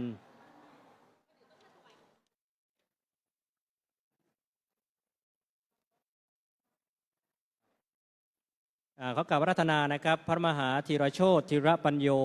เปรียนธรรม9ประโยคนะครับรูปที่2พระอาจารย์ต้นหอมเตชะธรรมโมรูปที่3พระอาจารย์ก้องภพกิติโชโตรูปที่4พระครูใบดีกาการนุพงศ์สันตามโนรูปที่5พระอาจารย์อำนาจสติสัมปันโนรูปที่6พระมหายุทธนานัตถิโกรูปที่7พระมหาสาโรธธรรมสาโรขอกราบอาราธนาพระวิปัสสนาจารย์นะครับทั้ง7รูปที่กระผมได้อ่านรายนามถวายพระคุณเจ้านะครับรูปที่1พระมหาธีรโชติธีรปัญโยเปรียนธรรม9ประโยครูปที่2พระอาจารย์ต้นหอมเตชะธรรมโมรูปที่3พระอาจารย์ก้องภพกิติโชโตรูปที่4พระครูใบดีกาการนุพงศ์สันตมโนรูปที่5พระอาจารย์อำนาจสติสัมปันโนรูปที่6พระมหายุทธนานัตถิโกรูปที่7พระมหาสาโรธธรรมสาโรขอกราบอาราธนาพระคุณเจ้าและขอเรียนเชิญนะครับอุบาสกอุบาสิกาทุกท่านนะครับน้อมนำจตุปัจจัยนะครับที่ได้จัดเตรียมเอาไว้นั้นถวายพระคุณเจ้านะครับเพื่อสนับสนุนส่งเสริมพระคุณเจ้านะครับผู้ได้ฝึกหัดปฏิบัติตนจนได้รับการเรียกขานว่าพระวิปัสสนาจารย์พระวิปัสสนาจารย์นั้นก็หมายความว่าอาจารย์ผู้สอนวิปัสสนาดังนั้นแล้วเราท่านทั้งหลายนะครับได้มีพ่อแม่ครูบาอาจารย์ที่สั่งสอนอบรมทั้งทางโลกและทางธรรม ทางโลกนั้นก็มีครูบาอาจารย์ที่โรงเรียนที่มหาวิทยาลัยที่สำนักปฏิบัติธรรมวัดพระเชตุพนนั้นก็มีพ่อแม่ครูบาอาจารย์มีพระคุณเจ้า โดยการนำของท่านอาจารย์พระมหาอานนท์โพธิเมธีปรริยนธรรม9ประโยคผู้ช่วยเจ้าอาวาสวัดพระเชตุพนผู้อำนวยการสำนักปฏิบัติธรรมแห่งที่ 62 ของกรุงเทพมหานครนะครับโดยมีเจ้าประคุณสมเด็จพระมหาธีราจารย์นั้นเป็นเจ้าสำนักปฏิบัติธรรมในการบำเพ็ญบุญครบ9ปีสำนักปฏิบัติธรรมวัดพระเชตุพนนั้นถือว่าเราท่านทั้งหลายซึ่งเป็นโยคีบุคคลเป็นผู้ปฏิบัติธรรมนั้นนะได้ปฏิบัติหน้าที่นอกจากเราจะปฏิบัติธรรมแล้วเราก็ยังสนับสนุนส่งเสริมพระวิปัสสนาจารย์ในการนี้ขออนุญาตอนุโมทนานะครับประกาศยอดผ้าป่าคร่าวๆเนี่ยยังไม่เป็นทางการนะครับผ้าป่าทั้งหมดนะครับจำนวนเงิน 259,403 บาทสาธุ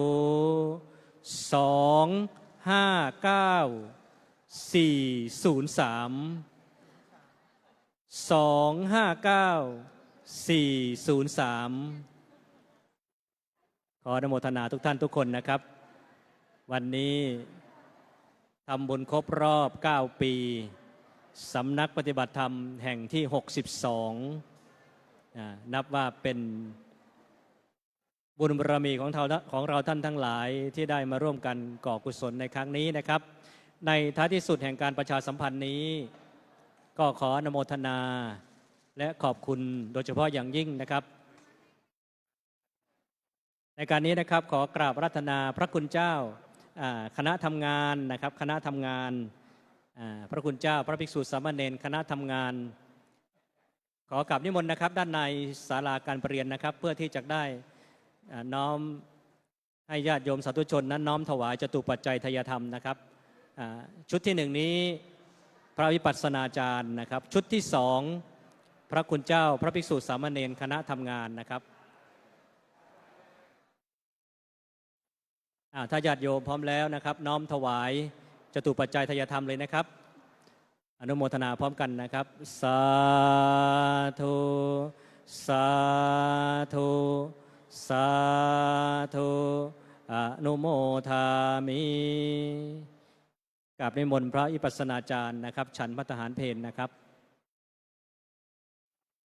ขอกราบนิมนต์พระคุณเจ้าชุดที่2นะครับเป็นคณะทำงานที่ดูแลอุบาสกอุบาสิกาทุกท่านมาเปิดเรียกว่ามาเปิดประตูศาลาการประเรียนตั้งแต่ตี 5จัดสถานที่ตั้งแต่เมื่อวานเปิดประตูตั้งแต่ตี 5จัดสถานที่ตั้งแต่เมื่อวานนะครับกราบนิมนต์นะครับพระคุณเจ้าเจ้าหน้าที่ผู้จัดเตรียมงานนะครับนั่งที่เก้าอี้อาสนะเลยนะครับขอกราบนิมนต์ญาติโยมก็เตรียมจตุปัจจัยถวายพระคุณเจ้าชุดที่2นะครับถวายพระคุณเจ้าชุดที่2ซึ่งเป็นพระคุณเจ้าคณะทำงานพระวิปัสสนาจารย์นั้นมีหน้าที่สั่งสอนอบรมพระคุณเจ้าชุดที่2นี้มีหน้าที่จัดสถานที่ดูแลจัดเก้าอี้ให้ญาติให้โยมปูพรมอำนวยความสะดวกทุกอย่างนะครับให้แก่คณะสัทธาสาธุชนนะครับวันนี้นะครับพิธีบำเพ็ญบุญครบรอบ5ปีครบรอบ9ปีสำนักปฏิบัติธรรมวัดพระเชตุพนนั้นในนามคณะอุบาสกอุบาสิกาคณะโยคีบุคคลผู้ปฏิบัติธรรมขอประทานอนุญาตกราบขอบพระคุณเจ้าประคุณสมเด็จพระมหาธีราจารย์กรรมการมหาเถรสมาคมเจ้าคณะใหญ่หนเหนือองค์อธิบดีและเจ้าสำนักปฏิบัติธรรมวัดพระเชตุพนวิมลมังคลารามขอขอบพระคุณพระมหาเถรานุเถระพระภิกษุสามเณรทุกรูปนะครับขออนุโมทนาคณะสัทธาสาธุชนอุบาสกอุบาสิกาทุกท่านที่ร่วมในพิธีในวันนี้ร่วมเป็นเจ้าภาพทุกท่านนะครับด้วยบุญกุศลที่เราท่านทั้งหลายได้บำเพ็ญแล้วจักได้เป็นตบะเดชะพลวะปัจจัยอำนวยชัยทุกท่านนั้นประสบความสุขความเจริญนะครับเรียนเชิญทุกท่านนั้นร่วมกันรับประทานอาหารเที่ยงนะครับและให้ทุกท่านนั้นเดินทางกลับโดยสวัสดิภาพ ในท้ายสุดนี้ขอกล่าวคำว่าธรรมะสวัสดีครับ